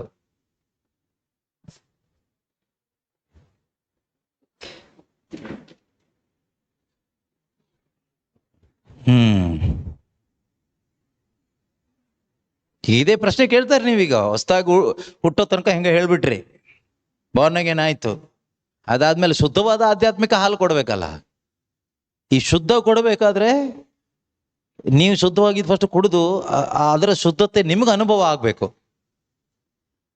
ಅವಾಗ ಈ ತರ ಪ್ರಶ್ನೆಗಳೆಲ್ಲ ಬರುತ್ತೆ. ಆರಾಧನೆಯ ವಿಷಯದಲ್ಲಿ, ವಿಶ್ವಾಸದ ವಿಷಯದಲ್ಲಿ, ಪ್ರಾರ್ಥನೆಯ ವಿಷಯದಲ್ಲಿ ಬರುತ್ತೆ. ಮುಖ್ಯವಾಗಿ ಬರೋದೇ ಈ ವಿಷಯದಲ್ಲಿ. ಸೈತಾನ ಟಾರ್ಗೆಟ್ ಅದರಲ್ಲೇನೆ. ಯಾಕಂದ್ರೆ ದೇವರಿಗೆ ಸಲ್ಲಬೇಕಾದ ಈ ಪೂರ್ತಿ ಪ್ರಾರ್ಥನೆ, ಆರಾಧನೆ, ಮಹಿಮೆ, ವಿಶ್ವಾಸಕ್ಕೆ ಸಂಬಂಧಪಟ್ಟಿದ್ದು, ಇದು ಪೂರ್ತಿ ದೇವರಿಗೆ ಮಾತ್ರ. ಅದನ್ನು ಡಿವೇಟ್ ಮಾಡೋದೇ ಪಿಶಾಚಿ ಕೆಲಸ.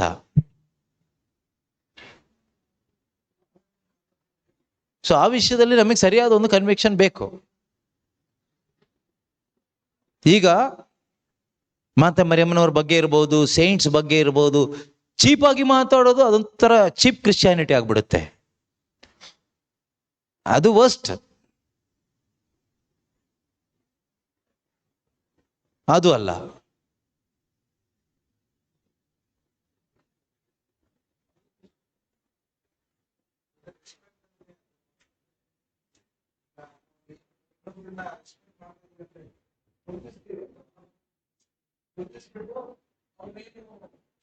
ಅದೇ ಅವಾಗ ಒಬ್ರು ಹೇಳ್ತಾರೆ, ನಾವು ಗುರುತಿಸಿ ಈ ರೀತಿ ಮಾಡ್ತಾ ಇದ್ದೀವಿ, ನೀವ್ ಯಾಕೆ ಮಾಡ್ತಾ ಇಲ್ಲ? ನಿಮ್ಗೂ ಅವ್ರಿಗೆ ಏನು ಸಂಬಂಧ ಇಲ್ವಾ?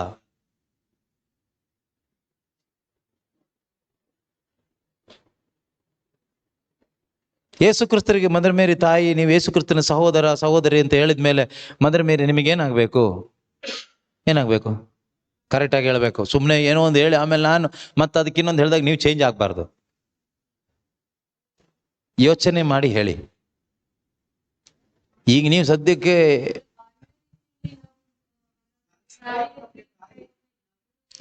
ಅದೆಂಗಪ್ಪ, ನಿನಗೆ ಜನ್ಮ ಕೊಟ್ರ ಶಾರೀರಿಕವಾಗಿನ?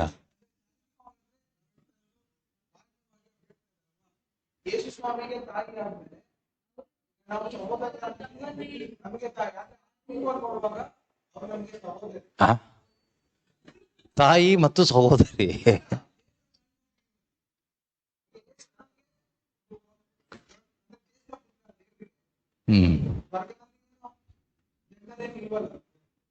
ಅಲ್ಲೇ ನಾನು ಹೇಳಿದ್ರೆ ಈಗ ಲೋಕದ ಲೆಕ್ಕಕ್ಕೆ ಸ್ವರ್ಗಕ್ಕೆ ಹೋದ್ಮೇಲೆ ಎಲ್ಲರೂ ಆತ್ಮಗಳಾಗ್ತೀವಿ, ಆತ್ಮಸ್ವರೂಪಿಗಳಾಗ್ತೀವಿ, ದೇವದೂತರ ತರ. ಅಲ್ಲಿ ತಾಯಿನೂ ಇಲ್ಲ, ಮಗನೂ ಇಲ್ಲ, ಸಂಬಂಧಗಳು ಬರೋದಿಲ್ಲ ಬಿಡಿ. ರಿಲೇಷನ್ ಇಲ್ಲ. ಸ್ಪಿರಿಟಿಗೆ ಏನು ರಿಲೇಷನ್ ಇದೆ?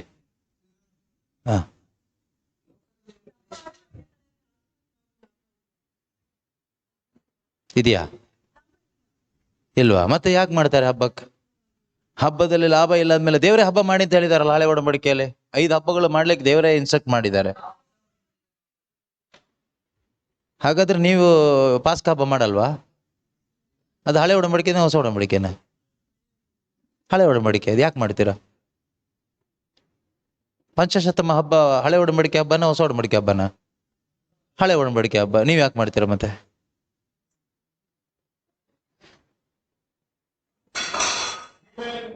ನಾನು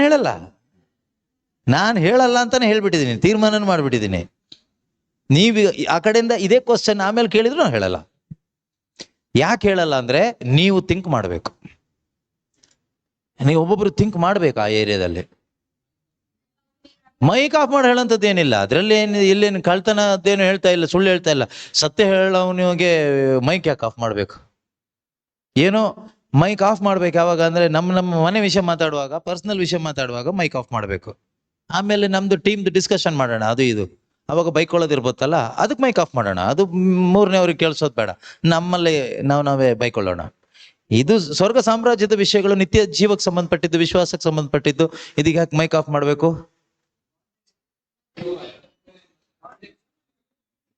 ಕೇಳುವುದಕ್ಕೆ ಕಿವಿ ಓಪನ್ ಮಾಡಿ ಕೇಳಿಸ್ಕೊಳ್ಳಿ. ಎಷ್ಟೋ ಜನ ವಿಮರ್ಶೆ ಮಾಡೋರು ಇರ್ತಾರೆ, ಅವ್ರಿಗೆ ಪಾಪ ಅದೇ ಬಿಸ್ನೆಸ್, ವಿಮರ್ಶೆ ಮಾಡೋದೇ ಕೆಲಸ ಇರುತ್ತೆ. ಅವ್ರಿಗೆ ನಾವು ಸುಮ್ಮನೆ ಡಿಸಪಾಯಿಂಟ್ ಮಾಡ್ದಂಗೆ ಆಗತ್ತೆ. ಸೊ ತಪ್ಪು ಕಂಡು ಹಿಡಿಲಿಕ್ಕೋಸ್ಕರ ಯೂಟ್ಯೂಬಲ್ಲಿ ವಾಚ್ ಮಾಡ್ತಾ ಇರೋರು ಎಷ್ಟೋ ಜನ ಇರ್ತಾರೆ, ಅವರಿಗೆಲ್ಲ ಡಿಸ್ಕರೇಜ್ ಆಗುತ್ತೆ. ಅವ್ರ ಕೊನೆಗೆ ಮೈಂಡ್ ಒಳಗಡೆ ಬೇರೆ ಥರ ವಿಮರ್ಶೆ ಹೋಗ್ಬಿಡುತ್ತೆ. ನೋಡಿ, ಇವ್ರು ಏನೋ ಬೇರೆ ಹೇಳ್ತಾ ಇದ್ದಾರೆ, ಅದಕ್ಕೆ ಎಲ್ಲ ಆಫ್ ಮಾಡಿದ್ದಾರೆ ಅಂತ. ಸುಮ್ಮನೆ ಯಾಕೆ ಅವ್ರಿಗೆ ಟೆನ್ಷನ್ ಕೊಡೋದು? ಪಾಪ ಅವ್ರ ಮಿನಿಸ್ಟ್ರಿ ಅದೇನೆ, ವಿಮರ್ಶಾ ಮಿನಿಸ್ಟ್ರಿ, ತಪ್ಪು ಕಂಡು ಹಿಡಿಯೋ ಮಿನಿಸ್ಟ್ರಿ, ಫೈಂಡಿಂಗ್ ಫಾಲ್ಟ್ ಮಿನಿಸ್ಟ್ರಿ ಅಂತ ಇರ್ತಾರೆ. ಸೊ ಎನಿವೆ, ಉತ್ತರ ನೀವು ಕಂಡು ಹಿಡೀರಿ. ಸದ್ಯಕ್ಕೆ ನಿಮ್ದು ಯಾರ್ದು ಮುಖ ಯೂಟ್ಯೂಬಲ್ಲಿ ಕಾಣಿಸಲ್ಲ, ಹಂಗಾಗಿ ಹೆದರ್ಕೋಬೇಡಿ. ಹೆದರಿಕೆ ಇಲ್ಲ, ಧೈರ್ಯ ಬಂದ್ಬಿಟ್ಟಿದೆ ಈಗ. ಆಗ್ಲಿ, ಧೈರ್ಯ ಬರ್ಬೇಕು, ಹಾಗೆ ಎಲ್ಲರಿಗೂ ಬರ್ಬೇಕು. ಅವ್ರು ಕೇಳೋದು ಅವ್ರು ಸರಿ ಅಂತ ಸಮರ್ಥಿಸ್ಕೊಳ್ಳೋದಕ್ಕೆ ಕೇಳ್ತಾರೆ. ಬಟ್ ಅವ್ರು ಏನೇ ಕೇಳಿದ್ರು ನೀವು ಇರುವ ಸತ್ಯವನ್ನು ಹೇಳಬೇಕು. ನಾವೇನ್ ಮಾಡ್ತೀವಿ ಅಂದ್ರೆ, ಸೇಫರ್ ಸೈಡ್, ನಾವಿದ್ದು ನಮಗೆ ಯಾವುದು ತೊಂದರೆ ಆಗದೆ ಇರೋ ಥರ ಒಂದು ಆನ್ಸರ್ ಹೇಳ್ಬಿಡ್ತೀವಿ. ನಮ್ಮ ಸೇಫ್ಟಿ ನೋಡಿಕೊಂಡು ನಾವೊಂದು ಆನ್ಸರ್ ಕೊಟ್ಬಿಟ್ಟು ತಪ್ಸ್ಕೊಬಿಡ್ತೀವಿ. ಈ ಅಡ್ಡೇಟ್ ಮೇಲೆ ಗುಡ್ಡೇಟು ಅಂತಾರಲ್ಲ, ಅವು ಸಾಯಲ್ಲ, ಕೋಲು ಮುರಿಯಲ್ಲ. ಹೊಡೆದಂಗೂ ಆಗುತ್ತೆ ಚೆನ್ನಾಗಿ, ಅವು ಮೇಲೆ ಏಟು ಬಿದ್ದಂಗೂ ಆಗುತ್ತೆ, ಆದ್ರೆ ಹಾವು ಸಾಯಲ್ಲ, ಕೋಲು ಸೇಫ್, ಹಾವು ಸೇಫ್, ನಾವು ಸೇಫ್.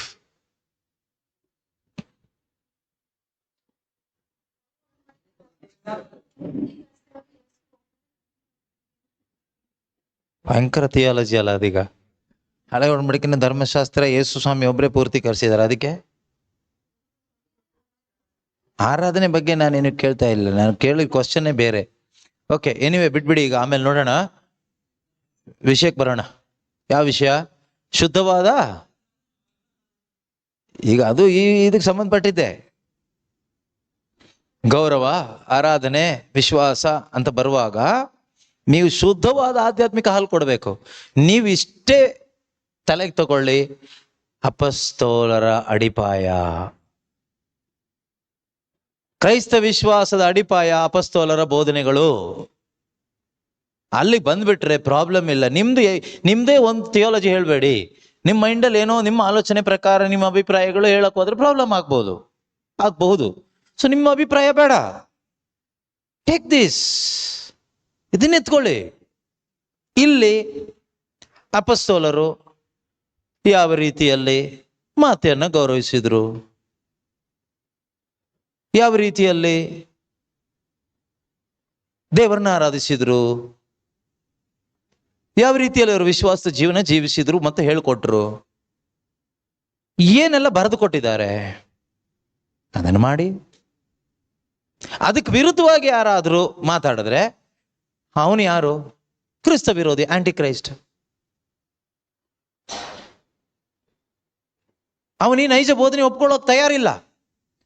ಯಾವುದೇ ಬೋಧಕ ಇರಲಿ, ಯಾವುದೇ ಚರ್ಚ್ ಲೀಡರ್ ಇರಲಿ, ಪಾಸ್ಟರ್ ಇರಲಿ, ಫಾದರ್ ಇರಲಿ, ಪ್ರೀಸ್ಟ್ ಇರಲಿ, ಬಿಷಪ್ ಇರಲಿ, ಅಥವಾ ಯಾರೇ ಇರಲಿ, ಈ ಅಪಸ್ತೋಲರ ಬೋಧನೆಯನ್ನು ಒಪ್ಕೊಳ್ಳಿಕ್ಕೆ ತಯಾರಾಗದಿದ ಮೇಲೆ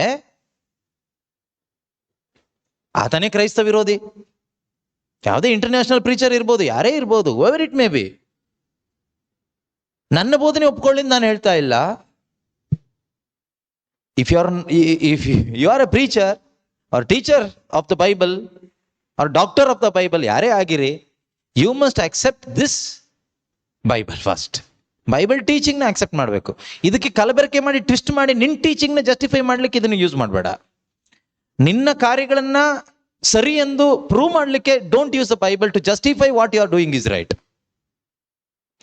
use this Bible, what Christ did is right, to justify what Christ did is right. ಯೇಸು ಏನು ಮಾಡಿದಾರೋ ಅದು ಸರಿ ಎಂದು ಸಮರ್ಥಿಸಲಿಕ್ಕೆ, ಯೇಸು ದೇವರ ಪುತ್ರ, ಲೋಕೋದ್ಧಾರಕ, ಅವರ ಮುಖಾಂತರ ಮಾತ್ರವೇ ರಕ್ಷಣೆ, he is the only way, only truth, only life ಎಂಬುದನ್ನು ಸಮರ್ಥಿಸಲಿಕ್ಕೆ use this Bible. If you are a preacher, true preacher of God's word, if you are a true disciple, true follower, don't use this Bible to justify your own theology is right, your own philosophy is right, your own religious practice is right. Don't use this Bible to justify your things are right. ಜನರಿಗೆ ಬೇಕಾಗಿರೋದು ರಕ್ಷಣೆ. ಇವತ್ತು what people need is salvation. They want to come out of sin. ಪಾಪದಿಂದ ಹೊರಗೆ ಬರಬೇಕು. People are dying in sin. You are preaching your theology, your philosophy, using this Bible. Stop all those nonsense things.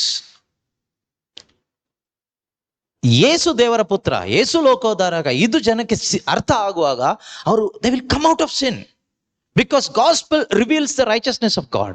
ಶುಭ ಸಂದೇಶ ದೇವರ ನೀತಿಯನ್ನು ಪ್ರಕಟ ಮಾಡುತ್ತಂತೆ. ರೋಮ 1:17 ಅಲ್ವಾ? Gospel reveals the righteousness of Christ. ದೇವರ ನೀತಿ ಪ್ರಕಟವಾಗುವಾಗ ಏನಾಗುತ್ತೆ? Unrighteousness will be destroyed, sin will be destroyed. ಅನೀತಿ ಹಾಳಾಗುತ್ತೆ, ಪಾಪ ನಾಶವಾಗುತ್ತೆ. People will come out of that clutches of sin and death. ಪಾಪ ಮತ್ತು ಮರಣದ ಆ ಒಂದು ಹಿಡಿತದಿಂದ ಅವ್ರೇನಾಗ್ತಾರೆ? ಹೊರಗೆ ಬರ್ತಾರೆ. Gospel has that power. ಶುಭ ಸಂದೇಶಕ್ಕೆ ಆ ಶಕ್ತಿ ಇದೆ. ಅದಲ್ಲದೆ ಯಾವುದೋ ಒಂದನ್ನ ಇನ್ಯಾರ್ದೋ ಒಬ್ಬರ ಬಗ್ಗೆ ವಿವರಿಸಿದಕ್ಕೆ ಇದು ಉಪಯೋಗಿಸೋದಲ್ಲ.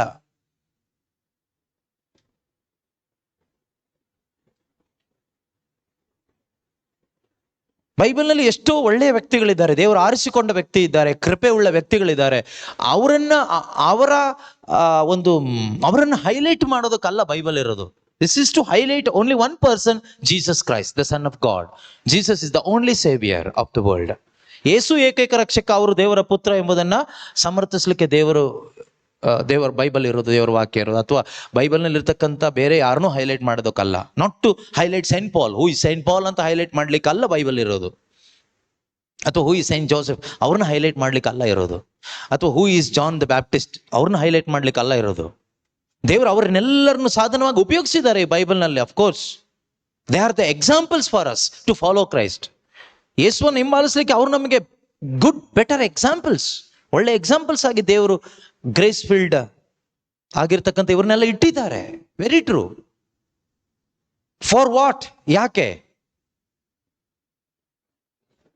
To know who Jesus is and to follow Jesus and to live for Jesus and to have eternal life. Ultimate purpose ಅದೇನೆ, ನಿತ್ಯ ಜೀವ. ಸೊ ಇದು ನಮಗೆ ಕನ್ವಿನ್ಸ್ ಆಗಬೇಕು, ನಮಗೆ ಸರಿಯಾದ ರೀತಿಯಲ್ಲಿ ಈ ವಿಷಯ ಕನ್ವಿನ್ಸ್ ಆಗಬೇಕು ದೇವರ ವಾಕ್ಯದ ವಿಷಯದಲ್ಲಿ. ಆ ದೇವರ ವಾಕ್ಯದ ವಿಷಯದಲ್ಲಿ ದಾವಿದ ಒಂದು ಕೀರ್ತನೆಯಲ್ಲಿ ಒಂದು ಮಾತು ಹೇಳ್ತಾನೆ, ಎಷ್ಟು ಚೆನ್ನಾಗಿದೆ ಅಂದರೆ ನಿಜವಾಗ್ಲೂ ಶುಡ್ ಮೆಡಿಟೇಟ್ ಇಟ್. ಓಕೆ, ಕೀರ್ತನೆ 119 ಫುಲ್ ಆಫ್ ಗಾಡ್ಸ್ ವರ್ಡ್, ದೇವರ ವಾಕ್ಯಕ್ಕೆ ಸಂಬಂಧಪಟ್ಟ ಹಾಗೇನೇ ಇದೆ. ನೀವು ಮನೆಗೆ ಹೋಗಿ ಟೈಮ್ ಇದ್ರೆ, ಟೈಮ್ ಇರಲ್ಲ ಯಾರಿಗೂ, ಟೈಮ್ ಮಾಡಿಕೊಂಡು ಪ್ಲೀಸ್ ಮೆಡಿಟೇಟ್ ಸಾಮ್ 119, ಕೀರ್ತನೆ 119 ಧ್ಯಾನ ಮಾಡಿ. ಶುದ್ಧವಾದ ಆಧ್ಯಾತ್ಮಿಕ ಹಾಲು ನಿಮಗೆ ತುಂಬ ಸಿಗುತ್ತೆ, ಅಲ್ಲಿ ಜಾಸ್ತಿ ಹಾಲು ಸಿಗುತ್ತೆ. ಒಂದು ಅಧ್ಯಾಯ ಪೂರ್ತಿ ಹಾಲೆ, ಆಯ್ತಾ? ದೇವರ ವಾಕ್ಯದ ಮಹತ್ವ, ದೇವರ ವಾಕ್ಯವನ್ನು ಎಷ್ಟು ಅವರು ಹೊಗಳಿ ಆರಾಧಿಸಿ ಅದನ್ನ ಒಂದು ರೀತಿ ತಪ್ಕೊಂಡು ಆ ಕೀರ್ತನಕಾರ ಇದ್ದಾರೆ ಅಂದರೆ ನಿಜವಾಗ್ಲೂ ತುಂಬ ಸಂತೋಷ ಆಗುತ್ತೆ. ಒಂದು ವಾಕ್ಯ ಓದ್ತೀನಿ, ಕೀರ್ತನೆ ಸಾಮ್ 119, ಕೀರ್ತನೆ ಎಲ್ಲಿ ಹೋಯ್ತು? ಎಲ್ಲಿದೆ? ಓಕೆ, ಕೀರ್ತನೆ 119 119ರಲ್ಲಿ 18-19ನೇ ವಾಕ್ಯ.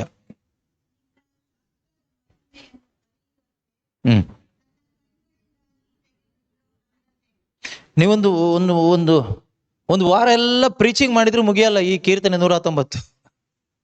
ನೀವು ಬೇಕಾದ್ರೆ ನಿಮ್ಮ ಮನೆಯಲ್ಲಿ ಫ್ಯಾಮಿಲಿ ಪ್ರೇಯರ್ ಅಂತ ಮಾಡ್ತೀರಾ? ಫ್ಯಾಮಿಲಿ ಪ್ರೇಯರ್ ಅಂತ ಮಾಡುವಾಗ ಈ ಕೀರ್ತನೆ 119 ಒಂದೊಂದು 5 ವಾಕ್ಯ ಅಥವಾ ಒಂದು 10 ವಾಕ್ಯ ಡೈಲಿ ಓದಿ ಧ್ಯಾನ ಮಾಡಿ. ಒಂದು 10-15 ವಾಕ್ಯ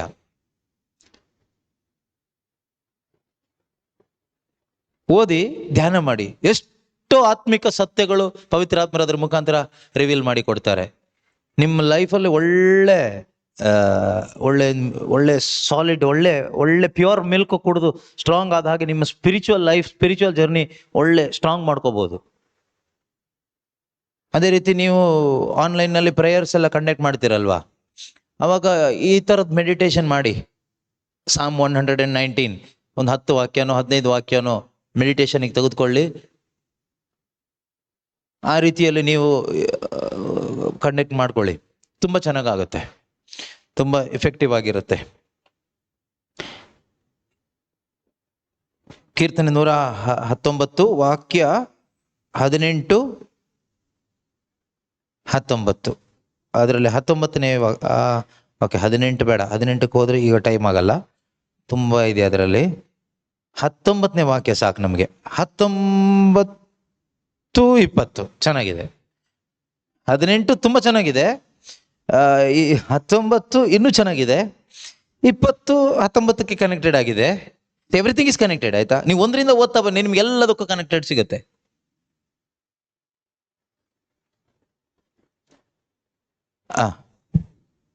ಅಲ್ಲಿ ದಾವೀದ ಹೇಳ್ತಾರೆ, ಎಂತ ಹೇಳ್ತಾರೆ? I live as an alien in the land, do not hide your commandments from me. My soul is consumed with longing for your ordinances at all times. ಧರೆಯೊಳು ಪ್ರವಾಸಿಯಾಗಿ ನಾನಿರುವೆನು, ನಿನ್ನ ಆಜ್ಞೆಗಳನ್ನು ನನಗೆ ಮರೆಮಾಡಬೇಡಯ್ಯ. ನಿನ್ನ ವಿಧಿಗಳನ್ನೇ ಹಂಬಲಿಸುತ್ತಿರುವೆ ಅನುದಿನ, ಇದು ಕಾರಣ ಕರಗಿ ಹೋಗುತ್ತಿದೆ ಎನ್ನ ಚೇತನ. ಸ್ವಲ್ಪ ಈ ಕಡೆ ಅಟೆನ್ಷನ್ ಕೊಡಿ. ಈಗ ಇಲ್ಲಿ ಶುದ್ಧವಾದ ಆಧ್ಯಾತ್ಮಿಕ ಹಾಲ್ ಬಗ್ಗೆ ನಾವು ಧ್ಯಾನ ಮಾಡ್ತಾ ಇದ್ದೀವಿ. ಅದರ ಮಹತ್ವ ಎಷ್ಟಿದೆ ಅಂತ ಇಲ್ಲಿ ನಮಗೆ ನೋಡ್ಲಿಕ್ಕಾಗುತ್ತೆ.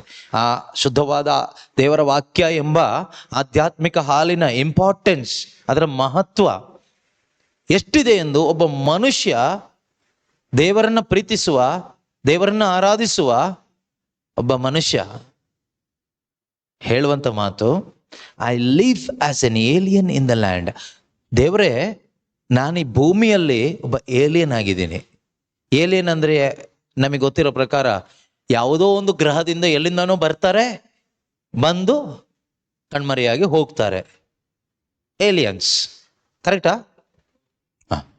ಸೊ ಇವ್ರು ಯಾರು ಎಲ್ಲಿಂದ ಬಂದ್ರು ನೋ, ನಮಗೇನು ಗೊತ್ತಿಲ್ಲ. ಏಲಿಯನ್ಸ್ ಬಗ್ಗೆ ಯಾರಾದ್ರೂ ಡೀಟೇಲ್ ಹೇಳ್ತೀರಾ? ಅದಕ್ಕೆ ಏಲಿಯನ್ಸ್ ಅಂತ ಹೇಳೋದು, no detail, we don't know. But ಬಂದಂಗಾಯ್ತು, ಹೋದಂಗಾಯ್ತು. ನಾನಿವತ್ತು ಏಲಿಯನ್ಸ್ನ ನೋಡಿದೆ, ಎಲ್ಲಿದ್ದಾರೆ? ಇಲ್ಲ. That is why aliens. ಕೆಲವರು ಹೇಳ್ತಾರೆ ಫಾಲನ್ ಏಂಜಲ್ಸ್ ಅಂತ, ತಳ್ಳಲ್ಪಟ್ಟ ದೇವದೂತರು ಅಂತ.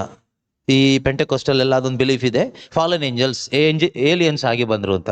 ವಾಟ್ ಎವರ್ ಇಟ್ ಇಸ್, ನಮಗೆ ಗೊತ್ತಿಲ್ಲ, ಆ ವಿಷಯ ಬಿಟ್ಬಿಡೋಣ, ನಮಗೆ ಗೊತ್ತಿಲ್ಲ ಅವ್ರು ಫಾಲನ್ ಏಂಜಲ್ಸಾ ಅಥವಾ ಬೇರೆ ಏನೋನೋ. ಬಟ್ ಏಲಿಯನ್ಸ್ ಇಷ್ಟೇನೆ ನಮಗೆ ಗೊತ್ತು, ಬಂದ್ರು, ವಿಸಿಟ್ ಮಾಡಿದ್ರು, ಹೋದ್ರು ಭೂಮಿಗೆ, ಅಷ್ಟೇ. ಅದೇ ರೀತಿ ದಾವಿದ ಹೇಳ್ತಾನೆ, ನಾನೊಂದು ಏಲಿಯನ್ ತರ ದೇವರೇ, ನಾನೊಬ್ಬ ವಿಸಿಟರ್. ಧರೆಯೊಳು ನಾನೊಬ್ಬ ಪ್ರವಾಸಿ, I am only A visitor here. ಆದರೆ ದೇವರೇ, do not hide your commandments from me. ನನ್ನ ಅಂತರಂಗ ಸೋತ್ ಹೋಗ್ತಾ ಇದೆ, ಸ್ವರ್ಗಿ ಹೋಗ್ತಾ ಇದೆ. ಅದು ಇಲ್ಲದೆ ಇದ್ರೆ, without your word, without your instruction, I cannot survive in this land as an alien. ನನ್ನ ಲ್ಯಾಂಡ್ ಇದಲ್ಲ, ನನ್ನ ನಿಜವಾದ ಮನೆ, ವಾಸಸ್ಥಳ ಇದಲ್ಲ. I am only an alien, ಒಂದು ಏಲಿಯನ್ ತರ. ನಾನು ಬಂದೆ, ನಾನು ಹೋಗ್ತೀನಿ ವಾಪಸ್ಸು, ನಾನು ಪ್ರವಾಸಿ. ಆದ್ರೆ ಈ ಪ್ರವಾಸದಲ್ಲಿ ನಾನು ಇರುವಾಗ ನನಗೆ ಕುಡಿಲಿಕ್ಕೆ ಬೇಕು, ನನಗೆ ತಿನ್ಲಿಕ್ಕೆ ಬೇಕು. ಅದು ಏನ್ ಬೇಕೋ ಕೇಳಿದ್ರೆ ನಿನ್ನ ವಾಕ್ಯ ಬೇಕು. ಅದಿಲ್ಲ ಅಂದ್ರೆ ನಾನು ಬಳಲಿ ಹೋಗ್ತೀನಿ, ನನ್ನ ಮನಸ್ಸು ಸ್ವರ್ಗಿ ಹೋಗುತ್ತೆ. I cannot survive as an alien in this land. I need your word. Do not hide your word from me, O Lord. See the prayer, giving importance to the word of God. ನಾವು ಎಷ್ಟೊಂದು cheap ಆಗಿ ತೆಗೆದುಕೊಳ್ತೀವಿ ದೇವರ ವಾಕ್ಯವನ್ನು. ಅನೇಕ ಬಾರಿ ನಮ್ಗೆ ಈಸಿಯಾಗಿ ಸಿಗ್ತಾ ಇದೆ, ಆದ್ರೆ ಅವನು ಹಂಬಲಿಸ್ತಾನೆ ಅದಕ್ಕೋಸ್ಕರ. ನಿಮ್ಮಲ್ಲಿ ಎಷ್ಟು ಜನ ಹಂಬಲದಿಂದ ಬಂದಿದ್ರು ನನಗೆ ಗೊತ್ತಿಲ್ಲ. Anyway, what ever it is, ಹಂಬಲ ಇರ್ಬೋದು. ನಿಮ್ಮ ಲೆಕ್ಕದಲ್ಲಿ ನೀವು ಜಸ್ಟಿಫೈ ಮಾಡ್ತೀರಿ, ನಿಮ್ಮಷ್ಟು ಹಂಬಲ ಯಾರಿಗೂ ಇಲ್ಲ ಅಂತ. ಅದ್ರ ಬಗ್ಗೆ ನಾನೇನು ಹೇಳೋದಿಲ್ಲ, ಯಾಕಂದ್ರೆ ಒಬ್ಬೊಬ್ರದ್ದು ಒಂದೊಂದು ರೀತಿ ಮೆಂಟಾಲಿಟಿ ಇರುತ್ತೆ. So I am not here to judge anybody, but I should make you understand your condition through the word of God. ಇಲ್ಲಾಂದ್ರೆ ನಾನು ನಿಮಗೆ ದ್ರೋಹ ಮಾಡ್ದಂಗೆ ಆಗುತ್ತೆ. ಆದರೆ ಇಲ್ಲಿ ದಾವೀದ ಹೇಳ್ತಾನೆ, my soul is consumed with longing for your ordinances at all times. ಯಾಕೆ ಅಂದ್ರೆ I am an alien in this land. ನನ್ನ ಮನಸ್ಸು ಕನ್ಸ್ಯೂಮ್ ಆಗಿ ಹೋಗ್ತಾ ಇದೆ ಆ ಒಂದು ದಾಹದಲ್ಲಿ ಸೊರಗಿ ಹೋಗ್ತಾ ಇದ್ದೇನೆ. ಯಾವುದಕ್ಕಾಗಿ ದಾಹ? ಅಧಿಕಾರಕ್ಕಾಗಿ ಅಲ್ಲ, ಆರೋಗ್ಯಕ್ಕಾಗಿ ಅಲ್ಲ, ಹೆಂಡತಿ ಮಕ್ಕಳಿಗಾಗಿ ಅಲ್ಲ, ಸುಖಕ್ಕಾಗಿ ಅಲ್ಲ, ಆಸ್ತಿ ಪಾಸ್ತಿಗಾಗಿ ಅಲ್ಲ. My soul is consumed for longing for what? Your ordinances. ನಿನ್ನ ವಾಕ್ಯಗಳು, ನಿನ್ನ ಧರ್ಮಶಾಸ್ತ್ರ, ನಿನ್ನ ಮಾತು, ನಿನ್ನ ಸ್ವರ, ನಿನ್ನ ಆಜ್ಞೆ, ನಿನ್ನ ಮಾತು ಕೇಳ್ಬೇಕು ನಾನು. That was his desire. ಹಾಗಾದ್ರೆ ಖಂಡಿತವಾಗ್ಲೂ ಪ್ರೀತಿಯ ಸಹೋದರ ಸಹೋದರಿಯರೇ, write it down. Word of God, word of God. Okay, ಈ ತರ ಬರ್ಕೊಳ್ಳಿ. In the word of God ಅಥವಾ through the word of God, you can sense what? The heart beat of Jesus. ನೀವು ಸಿನಿಮಾದಲ್ಲಿ ನೋಡಿರ್ಬೋದು, ಹಾರ್ಟ್ ಆಪರೇಷನ್ ಮಾಡುವ ಕೆಲವೊಂದು ದೃಶ್ಯಗಳು. ಅಲ್ಲಿ ಓಪನ್ ಹಾರ್ಟ್ ಸರ್ಜರಿ ಮಾಡುವಾಗ ಸಿನಿಮಾಗಳಲ್ಲಿ ನೀವು ನೋಡಿರ್ತೀರ, ಈ ಹಾರ್ಟ್ ಹೀಗೆ ಬಡ್ಕೊಳ್ಳೋದು ನಿಮಗೆ ತೋರಿಸ್ತಾರೆ, ಪಟ್ ಪಟ್ ಪಟ್ ಪಟ್ ಅಂತ. ಸೊ ದಾವೀದನಿಗೆ ನನಗನ್ಸಿದ ಪ್ರಕಾರ, I believe he was feeling the heartbeat of the Son of God, Jesus Christ, the Word of God, through the commandment of God, through God's Word, because Word of God is living and active. He could sense through his heart. ಯಾವಾಗ ಅವನಿಗೆ ಯೇಸುವಿನ heart beat ಅವನಿಗೆ ಸಿಗೋದಿಲ್ವೋ, ಅವನ heart ನಿಂತು ಹೋಗುತ್ತೆ. he has no life. ನಮಗಿದು ಯಾವುದು ಬೇಡ ಬಿಡಿ, ನಮ್ಗೆ ಆ ಮಟ್ಟಕ್ಕೆ ನಾವಿದೀವ? ಶುದ್ಧವಾದ ಆಧ್ಯಾತ್ಮಿಕ ಹಾಲಿನ ಶಕ್ತಿ ಅದು. ಇದು ಏನು ನಾವು 1 ಗಂಟೆ ಪ್ರಬೋಧನೆ ಮಾಡ್ಲಿಕ್ಕೆ ವಾಕ್ಯ ಓದೋದಲ್ಲ, ಅಥವಾ ಏನೋ ಒಂದು ಸರ್ಮನ್ ಕೊಡ್ಲಿಕ್ಕೋಸ್ಕರ ವಾಕ್ಯ ಓದೋದಲ್ಲ. ಆ ರೀತಿ ಓದುವಾಗ ನಿಮಗೆ ಈ ಹಾರ್ಟ್ ಬೀಟ್ ಯಾವುದು ಸಿಗಲ್ಲ. ಕೊಟೇಶನ್ ಸಿಗುತ್ತೆ ಒಳ್ಳೊಳ್ಳೇದು, ಆದ್ರೆ ಇವನು he is longing for that. His soul is consumed in longing for the voice of God, God's voice, God's instruction. ದೇವರ ಸ್ವರ ಕೇಳಿಸ್ಕೊಳ್ಳಿಕ್ಕೋಸ್ಕರ ಆ ಬರ್ಡನ್ ಇದೆಯಲ್ಲ ಒಳಗಡೆ, ಆ ಥರ್ಸ್ಟ್.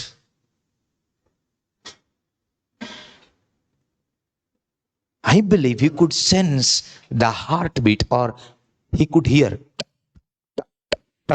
ಈ ಹಾರ್ಟ್ ಬೀಟ್ ಬಡಿಯುವ ಆ ಶಬ್ದ. ಆಸ್ಪತ್ರೆಯಲ್ಲಿ ಗೊತ್ತಲ್ವಾ, ಸಿನಿಮಾದಲ್ಲಿ ನಾವು ನೋಡಿದಾಗ ಆ ಶಬ್ದ ಕೊಡ್ತಾರಲ್ವಾ, ಟಪ್ ಟಪ್ ಟಪ್ ಟಪ್ ಅಂತ. ವಿತ್ ದಟ್ ಪಿಕ್ಚರ್ ಇಮ್ಯಾಜಿನ್ ಮಾಡಿ ನೋಡಿ, ನಿಮ್ಮ ಹಾರ್ಟಲ್ಲಿ, ನಿಮ್ಮ ಮನಸ್ಸಲ್ಲಿ ಇಮ್ಯಾಜಿನ್ ಮಾಡಿ ನೋಡಿ, ವರ್ಲ್ಡ್ಗೆ ಆ ಲೈಫ್ ಇದೆ. Take this into your heart, your soul. ನಿಮ್ಮ ಅಂತರಂಗಕ್ಕೆ, ಹೃದಯಕ್ಕೆ ಈ ಥಾಟ್ನ ತೆಗೆದುಕೊಳ್ಳಿ. You can also sense the heartbeat of the Son of God in your heart, in every word, because it is living, it is life-giving, it is Jesus himself. ಒಂದು ನಿಮಿಷ ಕಣ್ಣು ಮುಚ್ಕೊಂಡು ಸ್ವಲ್ಪ ಧ್ಯಾನ ಮಾಡಿ. ಕಣ್ಣು ಬಿಟ್ಕೊಂಡ್ರೆ ಯಾವಾಗಲೂ ಮನುಷ್ಯರು ಕಾಣ್ತಾರೆ. Try to see the heartbeat, or sense or hear that heartbeat sound of Jesus. ಯೇಸುವಿನ ಹೃದಯ ಬಡಿತದ, ಮಿಡಿತದ ಆ ಶಬ್ದ, ಆ ಸ್ವರ ಅವರ ವಾಕ್ಯದಲ್ಲೇ ನಮಗೆ ಅನುಭವಿಸಲಿಕ್ಕೆ ಆಗ್ತದೆ.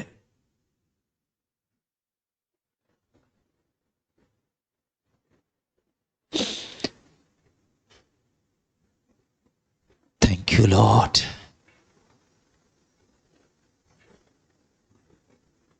ಆಮೇನ್. ಓಕೆ, ಅದು ಜಾಸ್ತಿ ಧ್ಯಾನ ಮಾಡ್ತಾ ಹೋದರೆ ನಮ್ಮದು ಹಾರ್ಟ್ ಬೀಟ್ ಚೇಂಜ್ ಆಗುತ್ತೆ, ನಮಗೆ ಮತ್ತೆ ಕಷ್ಟ ಆಗುತ್ತೆ, ಮುಂದಕ್ಕೆ ಪ್ರೀಚ್ ಮಾಡೋಕ್ಕಾಗಲ್ಲ. ಈಗ ನೀವು ಆಮೇಲೆ ಧ್ಯಾನ ಮಾಡಿ, ಇದನ್ನೆಲ್ಲ ಇಟ್ಕೊಂಡು ನೀವು ಧ್ಯಾನ ಮಾಡಿ, ವೇಸ್ಟ್ ಮಾಡಬೇಡಿ ದಯವಿಟ್ಟು. ಧ್ಯಾನ ಮುಗಿದ್ಮೇಲೆ ಹರಟೆ ಹೊಡಿಲೇಬೇಡಿ, ದಯವಿಟ್ಟು ಹರಟೆ ಹೊಡಿಬೇಡಿ. ಹರಟೆ ಮಾತು ಸರ್ವನಾಶ ಮಾಡಾಗುತ್ತೆ ನಮ್ಮ ಸ್ಪಿರಿಚುವಾಲಿಟಿನ. ಸಾಕು, ಏನು ಮಾತಾಡಿ ಏನು ಸಿಗುತ್ತೆ. ಧ್ಯಾನ ಮುಗಿಸಿ ಮನೆಗೆ ಹೋದ್ಮೇಲಂತೂ ಹರಟೆ ಜೀವನ ಬಿಟ್ಬಿಡಿ. ಹರಟೆ ಮಾತವ್ರನ್ನ ಸಾವಾಸನೆ ಬಿಟ್ಬಿಡಿ. ಅವ್ರು ಹೋಗ್ಲಿ ಅತ್ಲಾಗ, ಎಂತ ಒಳ್ಳೆಯವರಾದ್ರು ಹೋಗ್ಲಿ ಅತ್ಲಾಗ. ಅವ್ರನ್ನ ಕಟ್ಕೊಂಡು ನಿಮ್ಗೇನು ಲಾಭ ಇಲ್ಲ, ಅವ್ರು ಇಟ್ಕೊಂಡಷ್ಟು ನಷ್ಟನೇ. Just leave them, or you stay away from them. ಅವ್ರನ್ನ ಹೇಟ್ ಮಾಡಿ ಅಂತಲ್ಲ ನಾನು ಹೇಳ್ತಾ ಇರೋದು. You should not lose the sound of the heartbeat of the Son of God in your heart.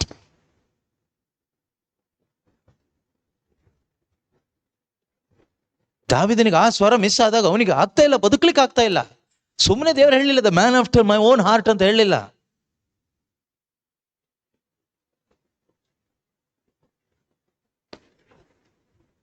ಅವನ ಅಂತರಂಗ ಕನ್ಸ್ಯೂಮ್ ಆಗ್ತಾ ಇತ್ತು ಆ ವಾಕ್ಯಕ್ಕಾಗಿ, ಅವ್ರ ವಾಕ್ಯ ಕೇಳಲಿಕ್ಕೋಸ್ಕರ. ಬೇರೆ ಯಾವುದಕ್ಕೂ ಅವನ ಅರಸನ ಸ್ಥಾನಕ್ಕೋಸ್ಕರ ಕಷ್ಟಪಟ್ಟಿಲ್ಲ. ಯುದ್ಧದಲ್ಲಿ ಜಯ ಸಿಗಲಿ ಅಂತ ಅವನು ಯಾವತ್ತೂ ದೇವ್ರ ಹತ್ರ ಅದಕ್ಕೋಸ್ಕರ ಹೋರಾಟ ಮಾಡಿಲ್ಲ. ಚಿನ್ನ ಬೆಳ್ಳಿಗಾಗಿ ಹೋರಾಟ ಮಾಡಲಿಲ್ಲ. ಹೆಂಡತಿ ಮಕ್ಕಳು ವಿಷಯನೇ ಇಲ್ಲ. ನಮ್ಮ ಪ್ರಾರ್ಥನೆಯಲ್ಲಿ ಪೂರ್ತಿ ಹೆಂಡತಿ ಮಕ್ಕಳು ವಿಷಯನೇ ಬರೋದು. ನನ್ನ ಹೆಂಡತಿ, ನನ್ನ ಮಕ್ಕಳು, ನನ್ನ ಗಂಡ, ಪೂರ್ತಿ ಅದೇ ವಿಷಯ. ಯಾಕಂದ್ರೆ ನಮ್ಮ ಸೋಲಲ್ಲಿ ಇರೋದು ಪೂರ್ತಿ ಹೆಂಡತಿ ಮಕ್ಕಳೇ. ವಿಗ್ರಹ ಯಾರು?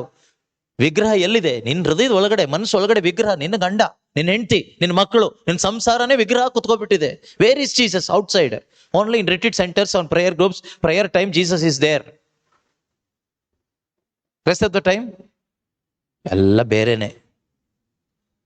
ಬಟ್ ದಾವೀದನ ಹೃದಯದಲ್ಲಿ ಒಂದೇ ಇದ್ದಿದ್ದು.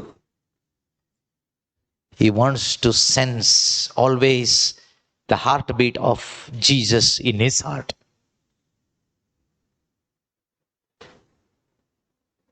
ಅದನ್ನು ಅವನು ಹೇಳ್ತಾನೆ, I live as an alien in the land. Do not hide your commandments or words from me. ದೇವ್ರೆ, ನಾನೊಂದು ಏಲಿಯನ್ ಥರ ಇಲ್ಲಿದ್ದೀನಿ. ಇಲ್ಲಿ ನಾನು ಸರ್ವೈವ್ ಆಗಬೇಕಾದ್ರೆ ದೇವ್ರೆ, ನಿನ್ನ ಹಾರ್ಟ್ ಬೀಟ್ ಇದ್ರೇನೆ, ನಿನ್ನ ಸ್ವರ ಇದ್ರೇನೆ, ನಿನ್ನ ಆಜ್ಞೆ ಇದ್ರೇನೆ, ಅದನ್ನು ಹೈಡ್ ಮಾಡಬೇಡ. ಅದನ್ನು ಹೈಡ್ ಮಾಡಿದ್ರೆ ಐ ವಿಲ್ ಡೈ. ಹಾರ್ಟ್ ಬಿಟ್ಟು ನಿಂತೋದ್ರೆ ಮನುಷ್ಯ ಸಾಯ್ತಾನೆ. ಅದು ಎಲ್ಲಿಂದ ಸಿಗುತ್ತೆ? ವಾಕ್ಯದಿಂದ. Take one more line. In the word of God or through the word of God, ದೇವರ ವಾಕ್ಯದಲ್ಲಿ ಅಥವಾ ದೇವರ ವಾಕ್ಯದ ಮುಖಾಂತರ you can hear the whispering of the Holy Spirit. ದೇವರ ವಾಕ್ಯದಲ್ಲಿ ಅಥವಾ ದೇವರ ವಾಕ್ಯದ ಮುಖಾಂತರವಾಗಿ ಪವಿತ್ರ ಆತ್ಮನ ಮೆಲು ಧ್ವನಿ ನಮಗೆ ಕೇಳಲ್ಪಡ್ತದೆ. In the word of God, in every word of God or through the word of God, as you drink the pure spiritual milk, you can sense or you can hear the whispering of the Holy Spirit in your heart.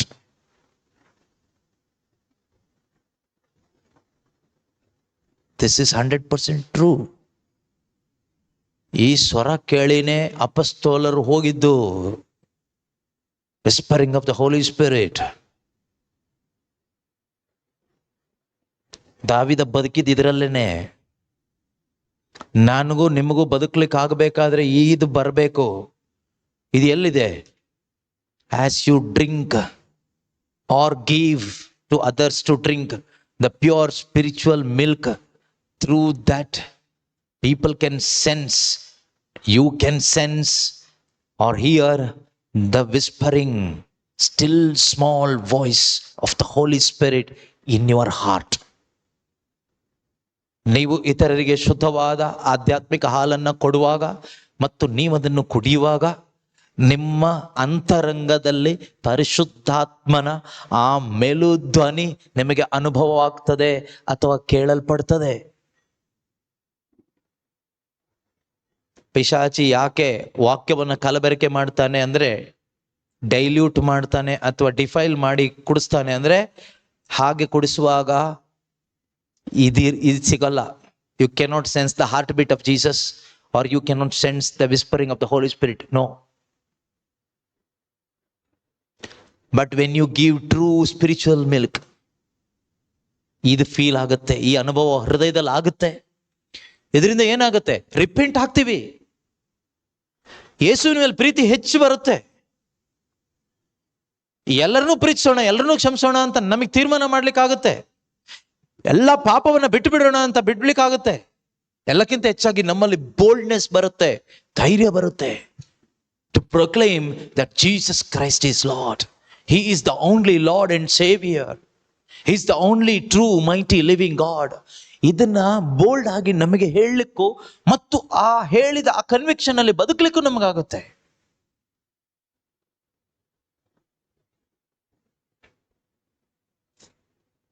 ಇನ್ನೊಂದು line ತಗೊಳ್ಳೋಣ, ಯಾಕಂದ್ರೆ Father, Son and Holy Spirit ತಗೊಳ್ಬೇಕಲ್ವಾ ನಾವೀಗ. One more line you take. In the word of God or through the word of God, you can hear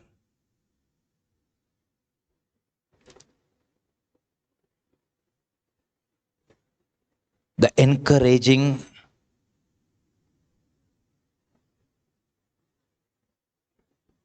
or ಅಲ್ಲ and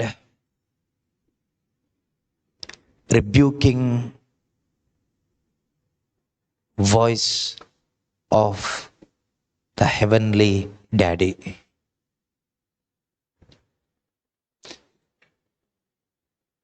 ದೇವರ ವಾಕ್ಯದಲ್ಲಿ ಅಥವಾ ದೇವರ ವಾಕ್ಯದ ಮುಖಾಂತರ ನಮಗೆ ತಂದೆಯಾದ ದೇವರ ಉತ್ತೇಜನದ ಸ್ವರ ಮತ್ತು ತಪ್ಪು ಮಾಡುವಾಗ ದಂಡಿಸುವಂತಹ, ಖಂಡಿಸುವಂತಹ ಆ ಸ್ವರ ನಮಗೆ ಕೇಳಲ್ಪಡ್ತದೆ. ಒಬ್ಬ ಒಳ್ಳೆಯ ತಂದೆ ತನ್ನ ಮಕ್ಕಳು ಒಳಿತನ್ನ ಮಾಡುವಾಗ ಎನ್ಕರೇಜ್ ಹೇಗೆ ಮಾಡ್ತಾನೋ, ತಪ್ಪು ಮಾಡುವಾಗ ಆ ತಪ್ಪನ್ನ ಖಂಡಿಸುವವನು ಆಗಿರ್ತಾನೆ. ಸ್ವರ್ಗೀಯ ತಂದೆ ಕೂಡ ಅದೇ ರೀತಿಯಲ್ಲಿ ಒಳ್ಳೇದು ಮಾಡುವಾಗ ಆತ್ಮಿಕವಾಗಿ ಅಪ್ಪ ಎನ್ಕರೇಜ್ ಮಾಡ್ತಾರೆ. You can sense the encouraging voice of your heavenly daddy in your heart as you read the Bible, as you hear the message of salvation, the word of God. ದೇವರ ವಾಕ್ಯ ಆಲಿಸುವಾಗ, ಬೋಧಿಸುವಾಗ ನಮಗೆ ಏನು ಕೇಳಲ್ಪಡ್ತದೆ ಅಂದರೆ, that thundering voice of the Father. Through that thundering voice of the Father is going to encourage the people. His children encourage ಮಾಡ್ತಾರೆ. ಅದೇ ರೀತಿಯಲ್ಲಿ ತಪ್ಪು ಮಾಡಿದ್ರೆ ಅವ್ರೇನು ಮಾಡ್ತಾರೆ? Correction, voice of correction, voice of rebuking. You can hear it. ಇದೆಲ್ಲ ಇದು ಇಲ್ಲಿ ಹೋಲಿ ಟ್ರಿನಿಟಿ, ಪಿತಾಸುತ ಪರಿಶುದ್ಧಾತ್ಮ, ಏಕ ದೇವರು, ದೇವರ ಹಾರ್ಟ್ ಬೀಟ್, ದೇವರ ಮೆಲುಧ್ವನಿ, ದೇವರ ಕರೆಕ್ಷನ್ಸ್, ದೇವರ ಎನ್ಕರೇಜ್ಮೆಂಟ್ ನಮಗೆ ವಾಕ್ಯದಲ್ಲಿ ಸಿಗುತ್ತೆ.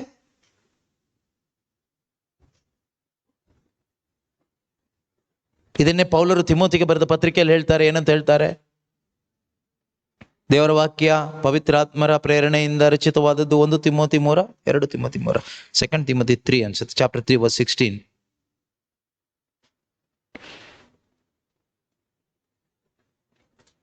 Second Timothy chapter 3 verse 16 and 17. Yeah. ಯಾವ ಪ್ರೇರಣೆಯಿಂದ? ಪವಿತ್ರ ಗ್ರಂಥ. ಇಲ್ಲಿ ಪವಿತ್ರ ಗ್ರಂಥ ಅಂತ ಹೇಳುವಾಗ ಹೊಸ ಒಡಂಬಡಿಕೆ ಯಾವುದು ಇನ್ನೂ ರಚನೆ ಆಗಲಿಲ್ಲ, ಆಯ್ತಾ? ಇಲ್ಲಿ ಹೇಳ್ತಾ ಇರೋದು ಪೂರ್ತಿ ಹಳೆ ಒಡಂಬಡಿಕೆ ಇದೆ. ಈಗ ನಾವು ಕೇಳಿಸ್ಕೊಂಡಿದ್ದು ಕೀರ್ತನೆದ ವಾಕ್ಯಗಳು. ಹಾಗಾದ್ರೆ ಅದು ಯಾರ ಪ್ರೇರಣೆಯಿಂದ ರಚಿತವಾಗಿದ್ದು? ಪವಿತ್ರಾತ್ಮನ ಪ್ರೇರಣೆಯಿಂದ ರಚಿತವಾದಿದ್ದು ಪವಿತ್ರ ಗ್ರಂಥ. ಮತ್ತು ಹೊಸ ಒಡಂಬಡಿಕೆ ಕೂಡ ಸೇರಿನೇ. ಬಟ್ ಇದು ಬರೆದಾಗ ಹೊಸ ಒಡಂಬಡಿಕೆ ಇನ್ನು ಬರೆಯಲ್ಪಟ್ಟಿರಲಿಲ್ಲ, ಹಳೆ ಒಡಂಬಡಿಕೆ ಮಾತ್ರ ಮ್ಯಾನುಸ್ಕ್ರಿಪ್ಟ್ ಇತ್ತು. ಅದ್ರ ಬಗ್ಗೆ ಹೇಳ್ತಾ ಇರೋದು. ಪವಿತ್ರ ಗ್ರಂಥ ದೈವ ಪ್ರೇರಣೆಯಿಂದ ರಚಿತವಾದದ್ದು. ಆದುದರಿಂದ ಅದು ಯಾವುದಕ್ಕೆ? ಪ್ರಬೋಧನೆಗೂ, ಖಂಡನೆಗೂ, ತಿದ್ದುಪಾಟಿಗೂ, ನೀತಿ ಬೋಧನೆಗೂ,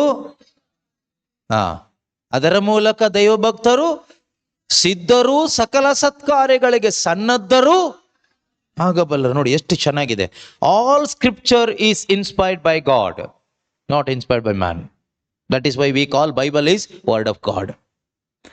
Is useful for teaching, for reproof, for correction, and for training in righteousness, so that everyone who belongs to God may be proficient, equipped for every good work.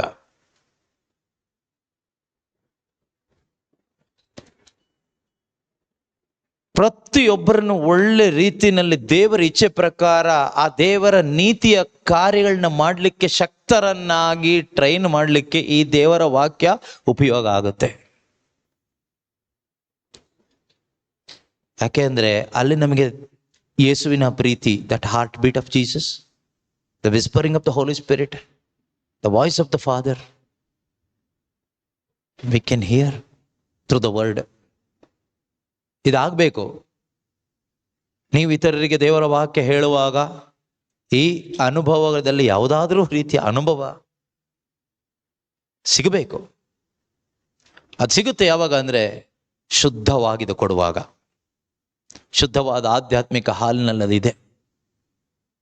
ಅದರಲ್ಲಿ ಮಾನಸಿಕವಾಗಿದ್ದು ಏನು ಬೇಕಾಗಿಲ್ಲ. No extra fitting is required, no extra emotion is required. You just say the word with your emotion, with your voice, with your strength, with your energy. ಅದನ್ನು ಉಪಯೋಗಿಸಿ ಈ ವಾಕ್ಯವನ್ನು ಕೊಡಿ. ಇದಕ್ಕೇನು ಪಾಲಿಷ್ ಮಾಡೋದು ಬೇಕಾಗಿಲ್ಲ, ಇದಕ್ಕೇನು ಎಕ್ಸ್ಟ್ರಾ ಸೇರಿಸೋದು ಬೇಕಾಗಿಲ್ಲ.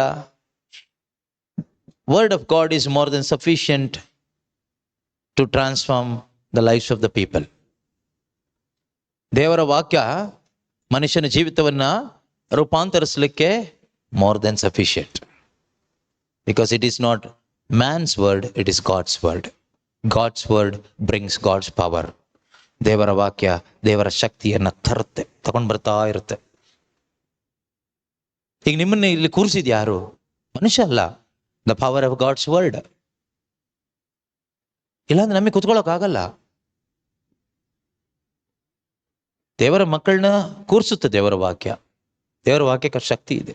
Pure milk. ಜಂಕ್ ಫುಡ್ ಕೊಟ್ರೆ ನಿಮ್ಗೆ ಕುತ್ಕೊಳ್ಳೋಕೆ ಆಗಲ್ಲ, ನಿಮಗೆ ಕುತ್ಕೊಳ್ಳೋಕೆ ಆಗಲ್ಲ. ಈ ಜಂಕ್ ಫುಡ್ಡೇ ಇಷ್ಟಪಡೋರಿಗೆ ಪ್ಯೂರ್ ಮಿಲ್ಕ್ ಕುಡಿಯೋಕ್ಕಾಗಲ್ಲ, ಎದ್ದೋಗ್ತಾರೆ. ಪ್ಯೂರ್ ಮಿಲ್ಕ್ ಕುಡಿಯೋರಿಗೆ ಜಂಕ್ ಫುಡ್ ಕುತ್ಕೊಳ್ಳೋಕ್ಕಾಗಲ್ಲ. It's problem. ಇಲ್ಲಿ ಯಾರು ಸರಿ ಯಾರು ತಪ್ಪು ಅಲ್ಲ, ಅವ್ರ ಲೆಕ್ಕದಲ್ಲಿ ಅವ್ರು ಸರಿ. ಯಾಕಂದ್ರೆ ಅವ್ರು ಜಂಕ್ ಫುಡ್ ತಿಂದು ಪ್ರಾಕ್ಟೀಸ್ ಆಗಿದೆ, ಅವರಿಗೆ ಪ್ಯೂರ್ ಮಿಲ್ಕ್ ವಾಮಿಟ್ ಆಗುತ್ತೆ. ನಿಮಗೆ ಪ್ಯೂರ್ ಮಿಲ್ಕ್ ಪ್ರಾಕ್ಟೀಸ್ ಆಗಿದೆ, ಜಂಕ್ ಫುಡ್ ವಾಮಿಟ್ ಆಗುತ್ತೆ. ಸೊ ನಿಮ್ಮ ಲೆಕ್ಕದಲ್ಲಿ ನೀವು ಸರಿ, ಅವ್ರ ಲೆಕ್ಕದಲ್ಲಿ ಅವ್ರು ಸರಿ. ದೇವ್ರ ಲೆಕ್ಕದಲ್ಲ.